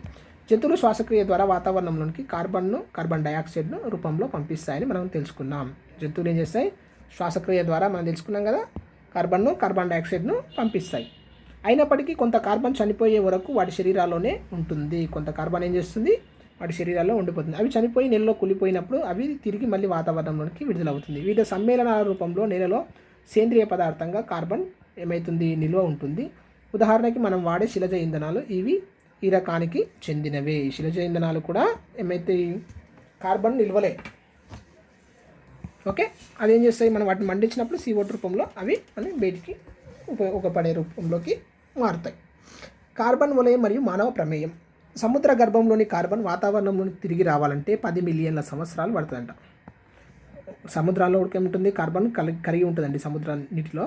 ఇలా కరిగి ఉన్నటువంటి కార్బన్ డైఆక్సైడ్ మళ్ళీ వాటిని వినియోగించుకునే వాతావరణంలోకి రావాలంటే 10 మిలియన్ల సంవత్సరాలు పడుతుందంట. భూమి చరిత్రను చూస్తే అగ్నిపర్వతాలు బద్దలవ్వడం వంటి భౌగోళిక సంఘటనల్లోనే ఇది సంభవించడం జరుగుతుంది. ఈ అగ్నిపర్వతాలు మొదలైనటువంటి బద్దలవుతాయి కదా, అప్పుడు అలాంటి సందర్భంలో ఏమవుతుంది, ఈ కార్బన్ డైఆక్సైడ్ కూడా బయటికి రావడం అనేటువంటిది జరుగుతుంది.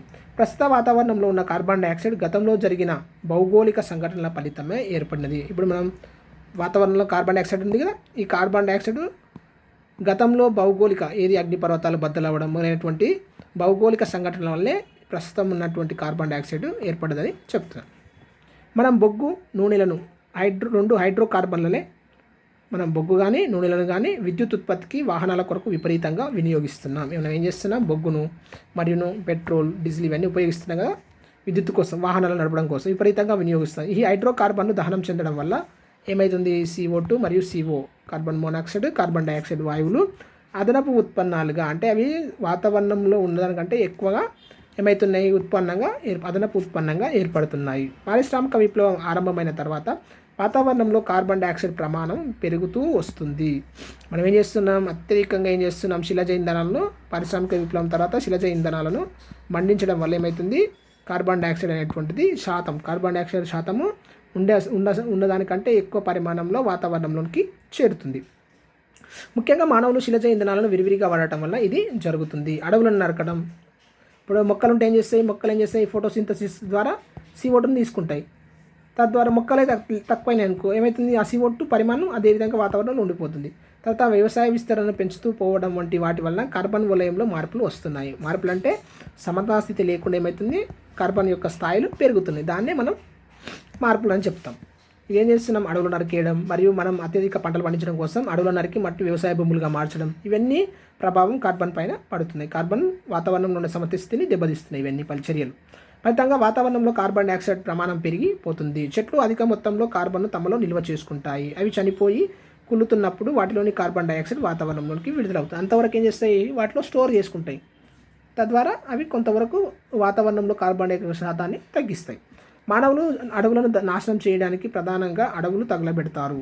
ఏం చేస్తారు, మానవులు అడవులను నాశనం చేయడానికి ప్రధానంగా ఏం చేస్తారు, అడవులను తగలబెడతారు. ఎవరు తగలబెట్టరు కానీ సాధారణంగా అప్పుడప్పుడు ఏం చేస్తాయి, కార్చిచ్చులు లాంటివి జరుగుతుంటాయి కదా, అలాంటప్పుడు ఎక్కువ మొత్తంలో అడవులు నాశనం కావడం అనేటువంటి జరుగుతుంది. దీనివల్ల వాతావరణంలోనికి కార్బన్ 2 విధాలుగా ప్రభావితం అవుతుంది. మొదటి, ఇది దహనం చెందడం వలన నిల్వ ఉన్న కార్బన్ డైఆక్సైడ్ రూపంలో విడుదలవుతుంది. మొక్కల్లో ఉన్నటువంటి కార్బన్ ఉంటుంది కదా, ఆ కార్బన్ ఏమవుతుంది, దహనం చెందడం వల్ల మొక్కలు కార్బన్ డైఆక్సైడ్ రూపంలో విడుదలవుతుంది.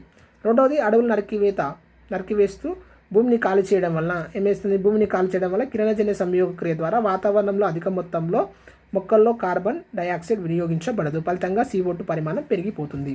ఒకటి ఏమవుతుంది, మొక్కల శరీరంలో కార్బన్ రూపంలో ఉన్నది ఏమవుతుంది, కార్బన్ డైఆక్సైడ్ రూపంలో వాతావరణంలోకి విడుదలవుతుంది.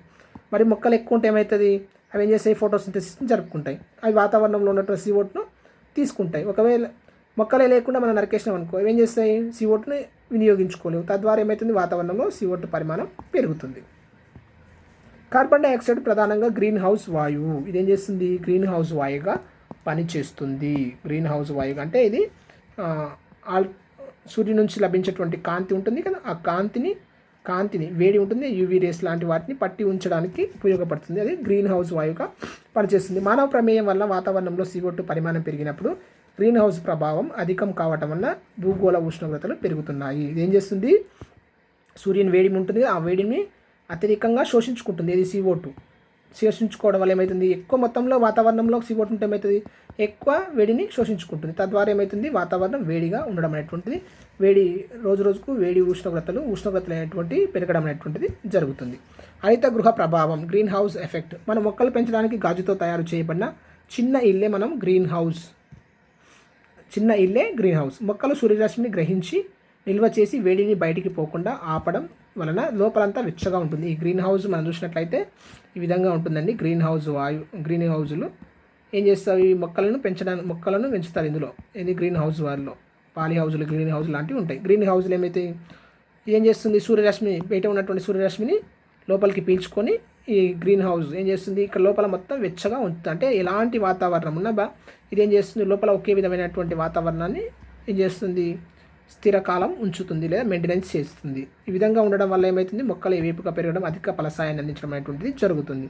ఇదే విధంగా CO2 ఏం చేస్తుంది, సూర్యుడి నుంచి వచ్చేటువంటి వేడిని ఏం చేస్తుంది, భూమిపై ఇదే విధంగా నిలపడం వల్ల ఏమవుతుంది, భూమి యొక్క ఉష్ణోగ్రతలు అనేటువంటివి పెరగడం అనేటువంటిది జరుగుతుంది. ఉష్ణోగ్రతలు పెరిగితే ఏమవుతుందంటే చాలా ప్రమాదం అనేటువంటిది ఉంటుంది.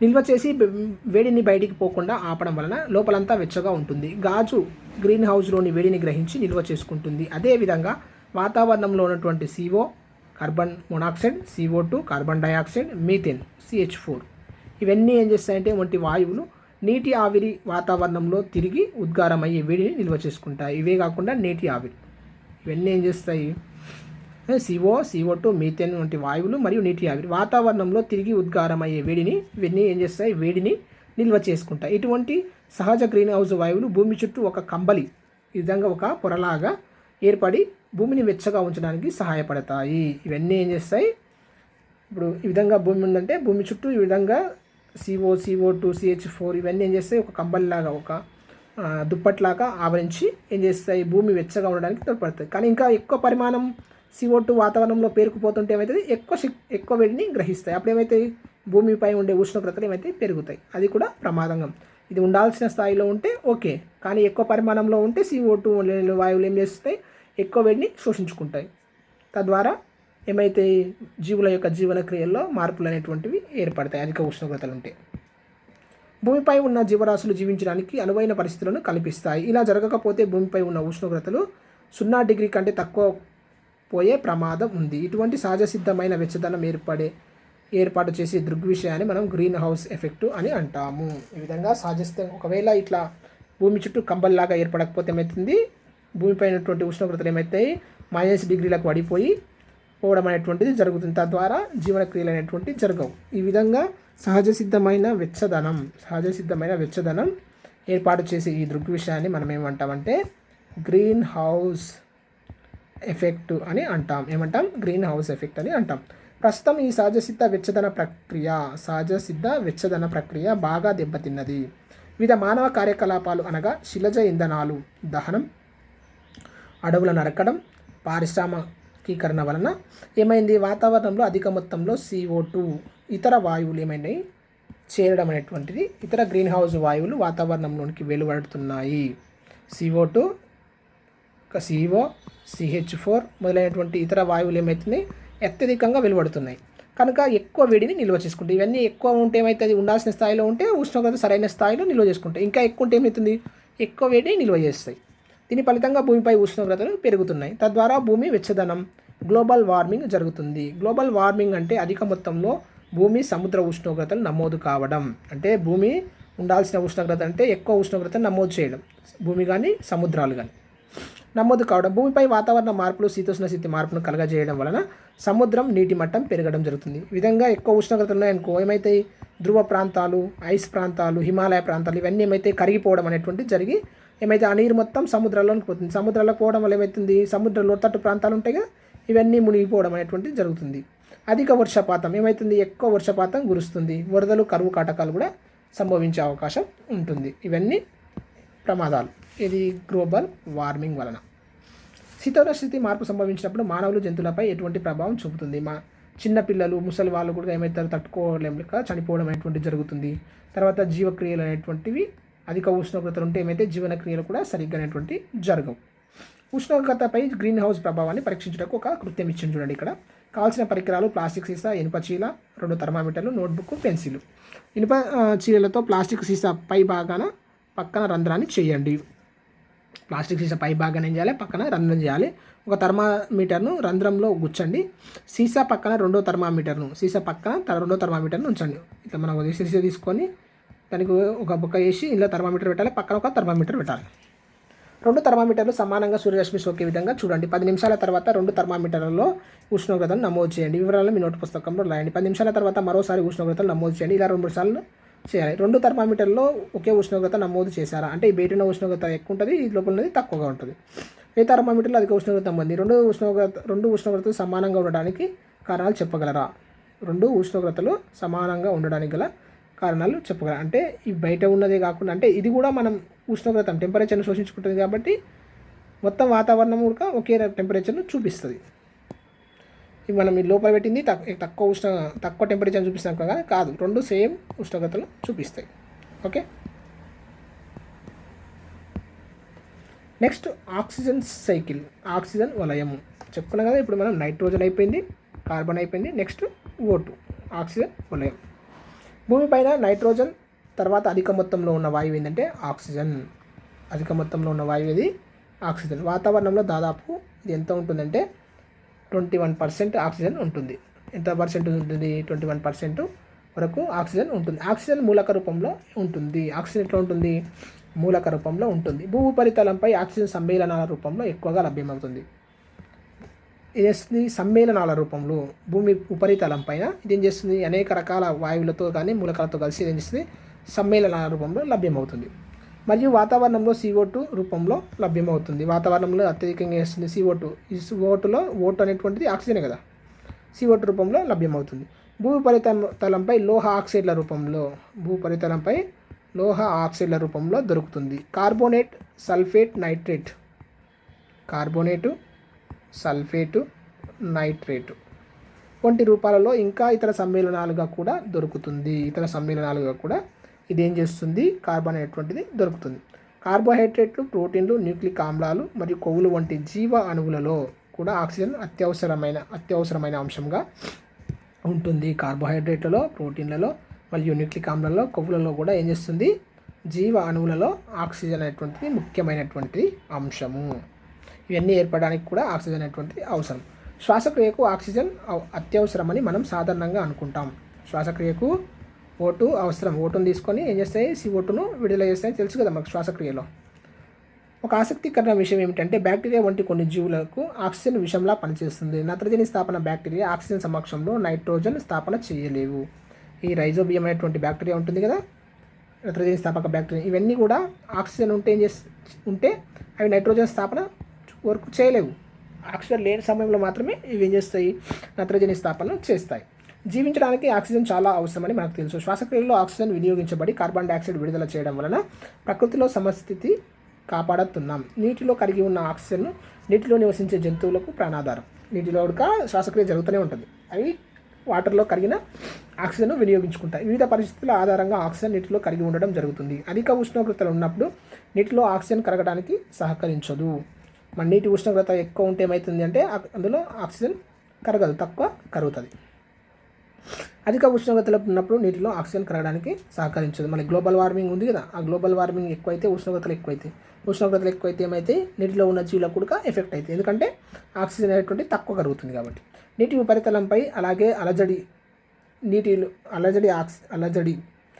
ఆక్సిజన్ నీటిలో ఎక్కువ కరగడానికి కారణమవుతుంది. నీటి ఉపరితలంపై జరిగే అలజడి ఉంటుంది, ఇట్లా అలల లాంటి నిర్మాణం ఉంటుంది. ఈ అలల నిర్మాణం ఎక్కువ ఆక్సిజన్ నీటిలో కరగడానికి తోడ్పడుతుందంట. కార్బన్ వ్యర్థాలు విచ్ఛిన్నం అవ్వడానికి ఆక్సిజన్ చాలా అవసరం. ఈ కార్బన్ వ్యర్థాలను విచ్ఛిన్నం చేయడానికి సూక్ష్మజీవులు ఉంటాయి కదా, వాటికి ఆక్సిజన్ అవసరం. సజీవుల నుండి ఏర్పడే వ్యర్థ పదార్థాలు తొందరగా విచ్ఛిన్నం కావడానికి, జంతువుల నుంచి వచ్చే వ్యర్థ పదార్థాలు ఉంటాయి కదా, ఈ వ్యర్థ పదార్థాలు తొందరగా విచ్ఛిన్నం కావడానికి కూడా నీళ్ళలో కలిసిపోతాయి. వాటికి కూడా ఆక్సిజన్ అవసరం. ఎందుకంటే వాటిలో ఉండే కర్బన వ్యర్థ పదార్థాలను స్థిరమైన అకర్బన పదార్థాలుగా మార్చడానికి వాయు సహిత బ్యాక్టీరియా, అంటే వాయువుతో సంబంధం ఉన్నటువంటి వాయు సహిత బ్యాక్టీరియాలు ఉపయోగపడతాయి. అవి ఆక్సిజన్ ఉంటేనే వేగంగా పనిచేసి వాటిని నీళ్ళలో కలిపివేస్తాయి. వాయు సహిత బ్యాక్టీరియాలకు తగిన ఆక్సిజన్ దొరకనప్పుడు ఆ బ్యాక్టీరియాలు చనిపోయి వాటి పనిని అవాయు బ్యాక్టీరియాలు నిర్వర్తిస్తాయి. అంటే ఆక్సిజన్ అవసరం లేని బ్యాక్టీరియాలు నివసిస్తాయి. ఇవి ఆక్సిజన్ లేకపోతే ఏం చేస్తాయి, చనిపోతే ఆ పనిని ఏం చేస్తాయి, అవాయు బ్యాక్టీరియా, అంటే ఆక్సిజన్ అవసరం లేనటువంటి బ్యాక్టీరియా ఉంటాయి కదా, అవి నిర్వర్తిస్తాయి. ఈ అవాయు బ్యాక్టీరియాలు వివిధ పదార్థాలను హైడ్రోజన్ సల్ఫైడ్ H2Sగా ఏం చేస్తాయి, విడుదల చేస్తాయి. వ్యర్థ పదార్థాలను హైడ్రోజన్ సల్ఫైడ్గా మరియు ఇతర విష పదార్థాలుగా మార్చి దుర్గంధమైనటువంటి వాసన కలుగజేస్తాయి. అందుకే మనము చెత్త చెదారం కుప్ప ఉంటుంది, ఆ కుప్ప దగ్గర ఏం చేస్తుంది, దుర్గంధ వాసన వస్తుంది. దానికి కారణం ఏంటంటే H2S వాయువు. ఈ కారణం ఏంటంటే అక్కడ వాయు సహిత బ్యాక్టీరియాలు కాకుండా అవాయు సహిత బ్యాక్టీరియాలు ఏం చేస్తాయి, ఆ దుర్గంధాన్ని విచ్ఛిన్నం చేయడం అనేటువంటి జరుగుతుంది. తద్వారా H2S వాయువు అనేటువంటి విడుదలవుతుంది. మురికి కాలువల దగ్గర వాసన రావడానికి కారణం ఇదే. నీటిలోని జీవ విఘటన పదార్థాలను ప్రత్యేకమైన సూచిక ద్వారా, నీటిలో ఇప్పుడు నీరు ఉందనుకో, ఈ నీటిలో జీవ విఘటన పదార్థాలు విఘటనం అవుతున్నాయా లేదో తెలుసుకోవడానికి ఒక ప్రత్యేకమైన సూచిక ఉంటుంది. ఈ సూచికను జీవులకు అవసరమైన జైవిక oxygen demand, biological oxygen demand లేదా BOD అని అంటారు. బయాలజికల్ ఆక్సిజన్ డిమాండ్ లేదా జైవిక ఆక్సిజన్ డిమాండ్ అని అంటారు. వాయు సహిత బ్యాక్టీరియా వ్యర్థ పదార్థాలను కుళ్ళింప చేయడానికి కావాల్సిన ఆక్సిజన్ మొత్తం పరిమాణాన్ని సూచిస్తుంది. ఇది ఏం చేస్తుంది, ఈ BOD అనేటువంటిది ఏం చేస్తుందంటే వాయు సహిత బ్యాక్టీరియా వ్యర్థ పదార్థాలను కుళ్ళింప చేయడానికి కావాల్సిన ఆక్సిజన్ మొత్తం పరిమాణాన్ని, ఇప్పుడు ఒక వాయు సహిత బ్యాక్టీరియా ఉంది కదా, ఈ వ్యర్థ పదార్థాలు కదా, దీన్ని కుళ్ళింప చేయడానికి కావాల్సిన మొత్తం పదార్థాన్ని సూచిస్తుంది. కుళ్ళింప చేయడానికి కావాల్సిన ఆక్సిజన్ మొత్తం పరిమాణాన్ని, O2 మొత్తం పరిమాణాన్ని ఈ BOD అనేటువంటిది, బయాలజికల్ ఆక్సిజన్ డిమాండ్ అనేటువంటిది సూచిస్తుంది. వ్యర్థ పదార్థాల విఘటన చెందడానికి నీటిలో కరిగిన ఆక్సిజన్ ఎక్కువగా ఉపయోగపడుతుంది. నీటిలో కరిగిన O2 ఉంటుంది కదా, నీటిలో కరిగిన O2 అనేటువంటిది ఎక్కువగా ఉపయోగపడుతుంది. నీటిలో కరిగిన ఆక్సిజన్ ఎక్కువగా ఉపయోగపడినప్పుడు నీటిలో నివసించే జీవులకు ఆక్సిజన్ యొక్క ఆవశ్యకత పెరుగుతుందంటే BOD పెరుగుతుంది. ఆ వ్యర్థ పదార్థాలు విచ్ఛిన్నం చేయడానికి కావాల్సిన ఆక్సిజన్ పరిమాణాన్ని మనం BOD అని చెప్పుకున్నాం కదా. ఏం చేస్తాయి, ఆ జీవులు ఎక్కువ ఆక్సిజన్, నీటిలో నివసించే జీవులకు ఆక్సిజన్ ఆవశ్యకత పెరిగింది అనుకో, ఎక్కువ జీవులు ఆక్సిజన్ పైన ఆధారపడి అనుకో, BOD కూడా ఏమవుతుంది, ఎక్కువగా పెరుగుతుంది. కావున BOD అన్నది వ్యర్థాలను విఘటన చెందడానికి సూచించే సూచిక. అంటే ఇప్పుడు ఒక నది ఉందనుకో, లేదా ఒక చెరువు ఉందనుకో, ఈ చెరువులో వ్యర్థ పదార్థాలు ఉన్నాయి. ఈ వ్యర్థ పదార్థాలను విఘటనం చెందడానికి, అంటే విచ్ఛిన్నం చేసి ఇందులో కలపడానికి కావాల్సిన దాన్ని సూచించేది ఏంది, BOD, బయోలాజికల్ ఆక్సిజన్ డిమాండ్. అంటే ఎక్కువ ఆక్సిజన్ ఉంటే ఈ పదార్థాలు అనేటువంటి తొందరగా విచ్ఛిన్నమై ఇటిలో కలిసిపోతాయి. ఆక్సిజన్ వలయములను నిల్వ చేయడం, సైకిల్ అండ్ స్టోరేజ్. వాతావరణంలో ఆక్సిజన్ వివిధ జీవక్రియలకు, దహనానికి మరియు శ్వాసక్రియకు, నైట్రోజన్, ఐరన్ వంటి వివిధ ఆక్సైడ్లు ఏర్పడడానికి వినియోగించబడుతుంది. ఆక్సిజన్ దేనికి అంటే మనం మానవులు, మొక్కలు, జంతువులు ఇవన్నీ ఉంటాయి కదా, వాటి అన్నింటిలో శ్వాసక్రియకు ఉపయోగపడుతుంది. మరియు దహనం చెందాలంటే కూడా ఆక్సిజన్ అవసరం. నైట్రోజన్, ఐరన్ వంటి వివిధ ఆక్సైడ్లు ఏర్పడడానికి కూడా ఆక్సిజన్ అవసరం. కిరణజన్య సంయోగక్రియ అనే ప్రధాన జీవక్రియ ద్వారా ఆక్సిజన్ ఏమవుతుంది, వాతావరణంలోనికి తిరిగి చేరుతుంది. మనం చెప్పుకున్నాం కదా, కిరణజన్య సంయోగక్రియలో గ్లూకోజ్ O2 మరియు CO2 ఇవన్నీ విడుదలవుతాయి. ఆక్సిజన్ ఎక్కడి నుంచి వస్తుందంటే ఫోటోసింథసిస్, ఆహార పదార్థాలను తయారు చేసుకోవడమే కాకుండా ఆక్సిజన్ కూడా విడుదలవుతుంది. నెక్స్ట్ ఓజోన్ పొర, ఓజోన్ లేయర్. భూమిపైన వాతావరణం వివిధ పొరలుగా విభజించబడి ఉంటుంది. భూమిపైన వాతావరణం ఈ వాతావరణం ఏమవుతుంది, వివిధ పొరలుగా విభజించబడి ఉంటుంది. అడుగున ఉన్న పొరను మనం ఏమంటామంటే ట్రోపోస్పియర్ అంట. ఇది గుర్తుపెట్టుకోవాలి. ఈ పొరలో వరుస క్రమం అడుగుతాయండి. ట్రోపోస్పియర్ ఇది భూ ఉపరితలం నుండి ఎంత 10 కిలోమీటర్ల ఎత్తు వరకు వ్యాపించి ఉంటుంది. ఇది భూమి అనుకుంటే దీని నుంచి 10 కిలోమీటర్ల వరకు ఇది ట్రోపోస్పియర్ అనేటువంటి ఆవరించి ఉంటుంది. ఈ ట్రోపోస్పియర్లోని మానవ కార్యకలాపాలన్నీ జరుగుతాయి. ఈ ట్రోపోస్పియర్లోనే మానవ చర్యలన్నీ జరుగుతాయి. భూగ్రహం పైన ఉన్న అతిపెద్ద ఎవరెస్ట్ పర్వతం యొక్క ఎత్తు కేవలం 9 కిలోమీటర్లే. కానీ దీని యొక్క ఎత్తు ఎంత ఉంటుందంటే 10 కిలోమీటర్స్ వరకు ఆవరించి ఉంటుంది. ట్రోపోస్పియర్ తర్వాత ఏమవుతుంది, స్ట్రాటోస్పియర్. ట్రోపో తర్వాత స్ట్రాటో గుర్తుపెట్టుకోండి. టీ ఫస్ట్ ఉంటుంది, టీ తర్వాత స్ట్రాటోస్పియర్. ఇది ఎంత 10 కిలోమీటర్స్ నుంచి 50 కిలోమీటర్స్ వరకు వ్యాపించి ఉంటుంది. భూమి నుంచి ఇది ఇక్కడ ట్రోపోస్పియర్ ఇక్కడ నుంచి ఇక్కడ వరకు వచ్చింది 10, ఈ నుంచి ఇక్కడ స్ట్రాటోస్పియర్ 50 వరకు వ్యాపించి ఉంటుంది. ఇట్లా స్ట్రాటోస్పియర్ దిగువ భాగంలోనే ఈ దిగువ భాగంలోనే విమానాలు రాకపోకలు జరుగుతుంటాయి. స్ట్రాటోస్పియర్ దిగువ భాగంలోనే విమానాల యొక్క రాకపోకలు జరుగుతుంటాయి. స్ట్రాటోస్పియర్లో ఎక్కువ మొత్తం ఓజోన్ పూరిత వాతావరణం ఉంటుంది. ఇక్కడనే ఈ స్ట్రాటోస్పియర్లో ఏముంటుంది, O3 వాయువు ఉంటుంది. ఇది భూమి ఉపరితలం నుండి 15 నుంచి 30 కిలోమీటర్ల దూరంలో ఉంటుంది. 15 నుంచి 30 కిలోమీటర్ల దూరంలో ఈ O3 వాయువు ఓజోన్ పొర అనేటువంటిది ఆవరించి ఉంటుంది. తర్వాత 3 ఆక్సిజన్ పరమాణువులతో ఈ ఓజోన్ పొర ఎన్ని O2 మనం 1 O2 ఆక్సిజన్ ఎట్లుంటుంది, 2 ఆక్సిజన్ పరమాణువులు ఉంటాయి. కానీ O3లో 3 ఆక్సిజన్ పరమాణువులు ఉంటాయి. O3 ఓజోన్ యొక్క ఫార్ములా ఏంటంటే O3. 3 ఆక్సిజన్ పరమాణువులతో ఓజోన్ అణువు ఏర్పడుతుంది. ఓజోను నీలిరంగులో ఉంటుంది మరియు ఘాటైన వాసనను కలిగి ఉంటుంది. నీలిరంగులో ఉంటుంది మరియు ఘాటైన వాసన కలిగి ఉంటుంది. మనం పీల్చే సాధారణమైన ఆక్సిజన్ 2 అణువులతో ఉండి రంగు వాసన లేని వాయువు. ఇది ఎంత, దీనికి ఆక్సిజన్ 2 అణువులు ఉంటుంది, దీనికి రంగు ఉండదు మరియు వాసన ఉండదు. కానీ ఓజోన్ 3 అణువులు ఉంటుంది, దీనికి నీలిరంగు ఉంటుంది మరియు ఘాటైన వాసన ఉంటుంది, రంగు ఉంటుంది, వాసన ఉంటుంది దీనికి ఓజోన్కు. ఆక్సిజన్ కంటే ఓజోన్ చాలా తక్కువగా లభ్యమవుతుంది. ఆక్సిజన్ కంటే ఆక్సిజన్ వాతావరణంలో అధికంగా ఉంటుంది, కానీ ఓజోన్ రేరుగా లభ్యమవుతుంది. 10 మిలియన్ల గాలి అణువుల్లో 10 మిలియన్ గాలి అణువులలో 2 మిలియన్ల సాధారణ ఆక్సిజన్ అణువులు ఉంటే కేవలం 3 మాత్రమే ఓజోన్ అణువులు ఉంటాయి.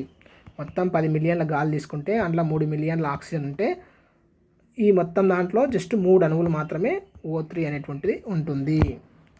ఓజోన్ తక్కువ పరిమాణంలో ఉన్నప్పటికీ వాతావరణంలో ఏం చేస్తుంది, ఇది ప్రధాన పాత్ర వహిస్తుంది. సూర్యుని నుండి వచ్చే ప్రభావవంతమైన శక్తివంతమైన వికిరణాలలో రేడియేషన్లో కొంత భాగాన్ని శోషించుకుంటుంది. తద్వారా అది భూమిపై చేరకుండా కాపాడుతుంది. ఈ సూర్యుని నుంచి వచ్చేటువంటి కిరణాలు ఉంటాయి కదా, ఈ కిరణాలను ఏం చేస్తుంది, O3 అనేటువంటిది శోషించుకుంటుంది. శోషించుకోవడం వల్ల ఏమవుతుంది, అధిక మొత్తంలో ఉన్నటువంటి వేడి భూమిపైకి రాకుండా అడ్డుకుంటుంది. తద్వారా భూమిపై చేరకుండా కాపాడుతుంది. ఓజోన్ పొర ప్రథమంగా సూర్యకాంతిలోని అతినీలలోహిత కిరణాలను శోషించుకుంటుంది. యూవీ రేస్ ఉంటాయి కదా, అల్ట్రావైలెట్ రేస్, యూవీ రేస్ అతినీలలోహిత కిరణాలను శోషిస్తుంది. ఈ O3 పొర భూమిపై ఆవరించి ఉన్నటువంటి O3 పొర యూవీ రేస్ను శోషించుకుంటుంది. అతినీలలోహిత కిరణాలు జీవులపై అనేక హానికరమైన ప్రభావాలను కలుగజేస్తాయి.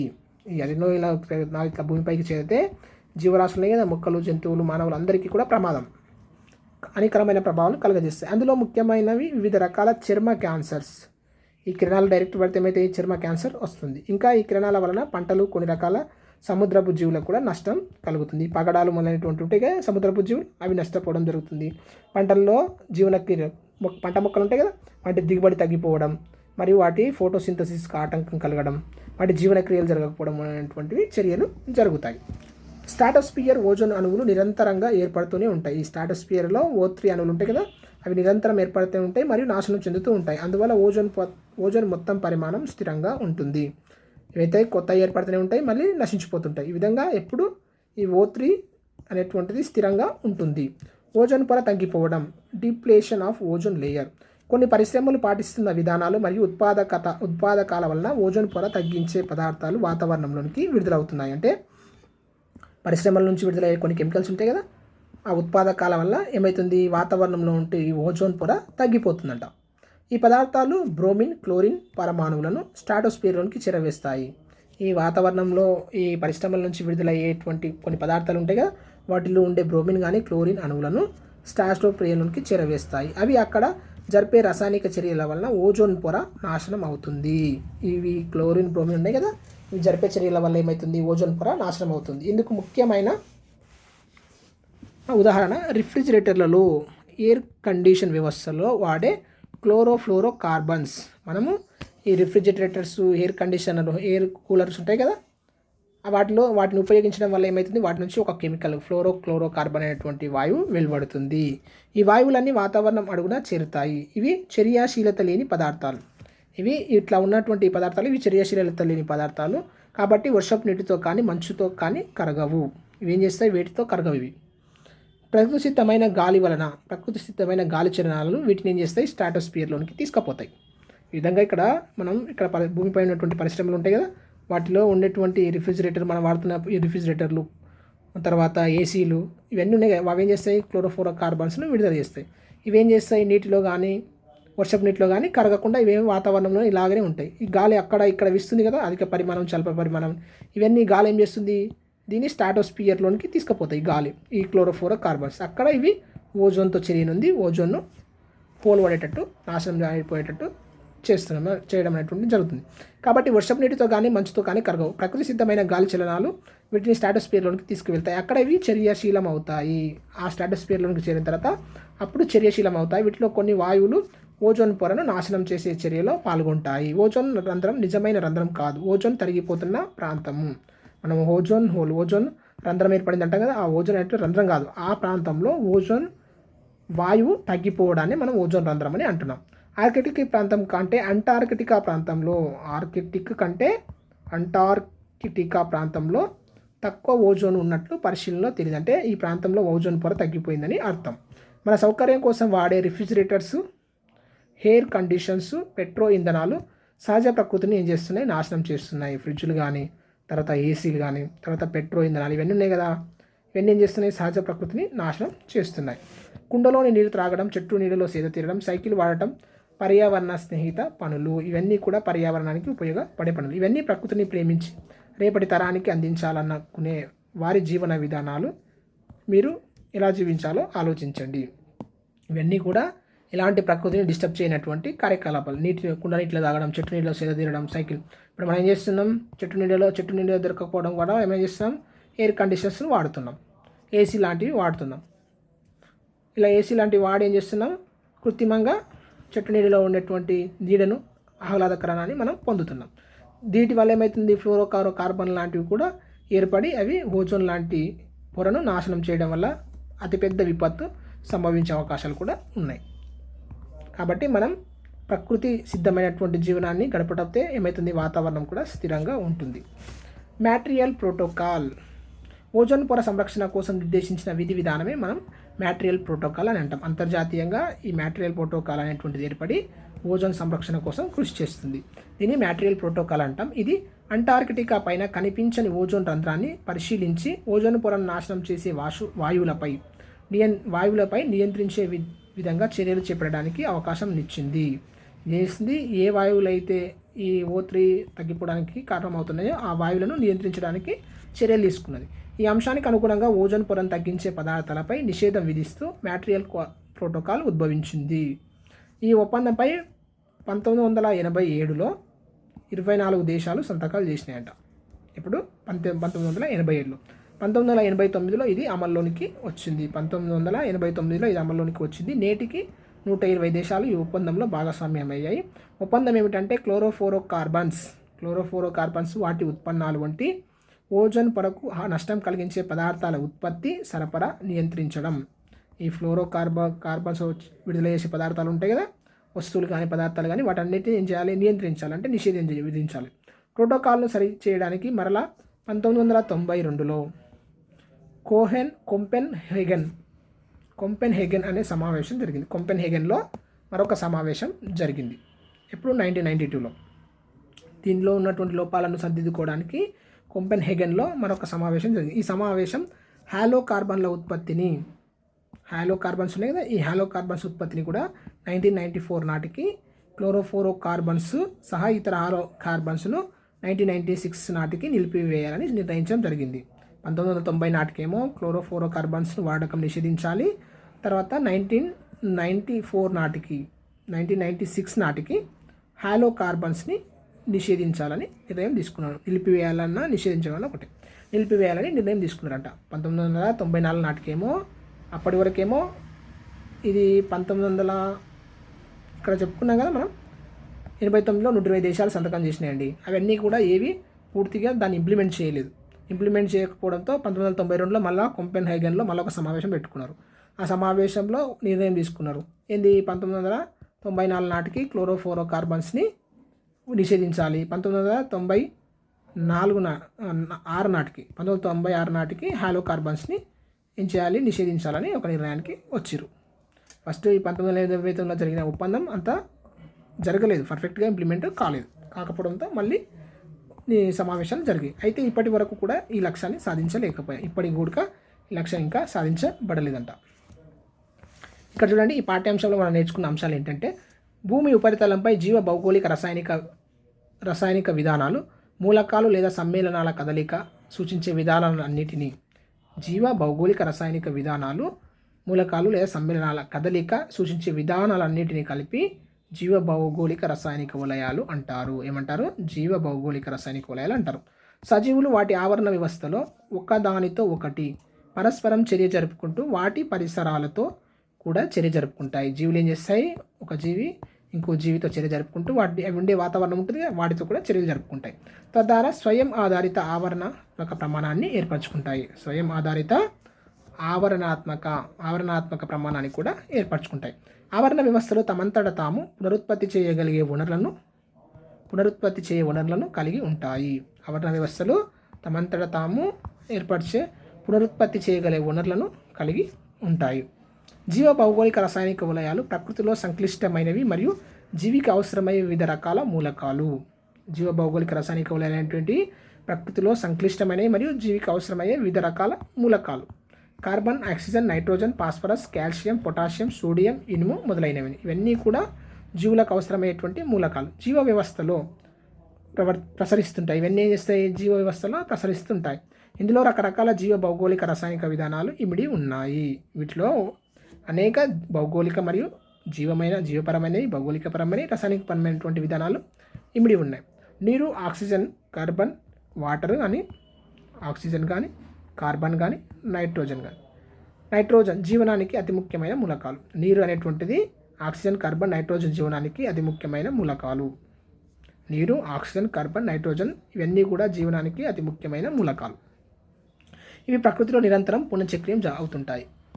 ఈ 4 కూడా ఏం చేస్తుంటాయి, ఇవి ఏ జీవి అయినా జీవించడానికి చాలా ముఖ్యం. ఇవి ఏం చేస్తాయి, ఎప్పుడు పునఃచక్రియం జరుగుతూ ఉంటాయి. అంటే ఉపయోగించుకుంటాయి, మళ్ళీ ఏర్పడుతుంటాయి, ఉపయోగించుకుంటాయి, మళ్ళీ ఈ విధంగా పునఃచక్రియం జరుగుతూ ఉంటాయి. డీనైట్రిఫికేషన్ అనేది ప్రధానంగా బ్యాక్టీరియా వలన జరిగే మార్పు. డీనైట్రిఫికేషన్ అనేది బ్యాక్టీరియా వల్ల జరిగే మార్పు. దీనిని నేల నీటిలోని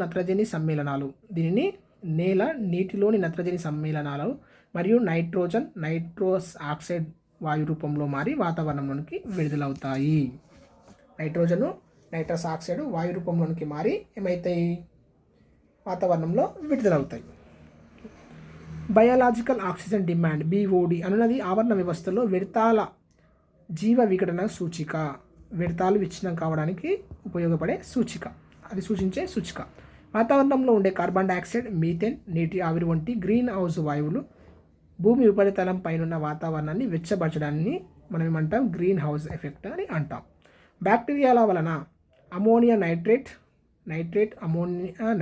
నైట్రేట్లుగా మారే విధానాన్ని మనం ఏమంటాం, నైట్రిఫికేషన్ అని అంటాం. ఏమంటాము, నైట్రిఫికేషన్ అని అంటాము. బ్యాక్టీరియా వలన అమోనియా నైట్రేట్లుగా మారే విధానాన్ని మనం నైట్రిఫికేషన్ అని అంటాం. వాతావరణంలో నైట్రోజన్ వాయువు, అమోనియం మరియు నైట్రేట్లుగా మారడాన్ని నత్రజని స్థాపన అంటాం. వాతావరణంలో ఉన్న N2 వాయువు ఉంది కదా, ఈ వాయువు అమోనియాగా మరియు నైట్రేట్లుగా మారడాన్ని మనం నత్రజని స్థాపన అంటాం. ఉరుములు, మెరుపుల వలన ఈ నైట్రేట్ అమోనియా అయాన్గా మారుతాయి. ఉరుముల మెరుపుల వలన నైట్రేట్లు అమోనియా అయాన్లుగా మారుతాయి. మరియు బ్యాక్టీరియాల వలన నైట్రైట్లుగా మారుతాయి. బ్యాక్టీరియా వలన ఏమవుతాయి? ఈ నైట్రేట్లు ట్రైట్లుగా మారుతాయి. జీవికి అవసరమైన carbohydrates, proteins, fats, vitamins, minerals ఇవన్నీ ఉంటాయి కదా. విటమిన్స్, మినరల్స్, లవణాలు, ఇనుము, కాల్షియం, ఫాస్ఫరస్ వంటి పదార్థాలు పోషకాలు అని అంటారు. జీవికి అవసరమైనటువంటి వీటన్నిటిని మనం ఏమంటామంటే పోషకాలు అని అంటాం. ఇది 9th క్లాస్కి సంబంధించినటువంటి చివరి lesson. Thank you everyone. Please subscribe, share and encourage. Thank you.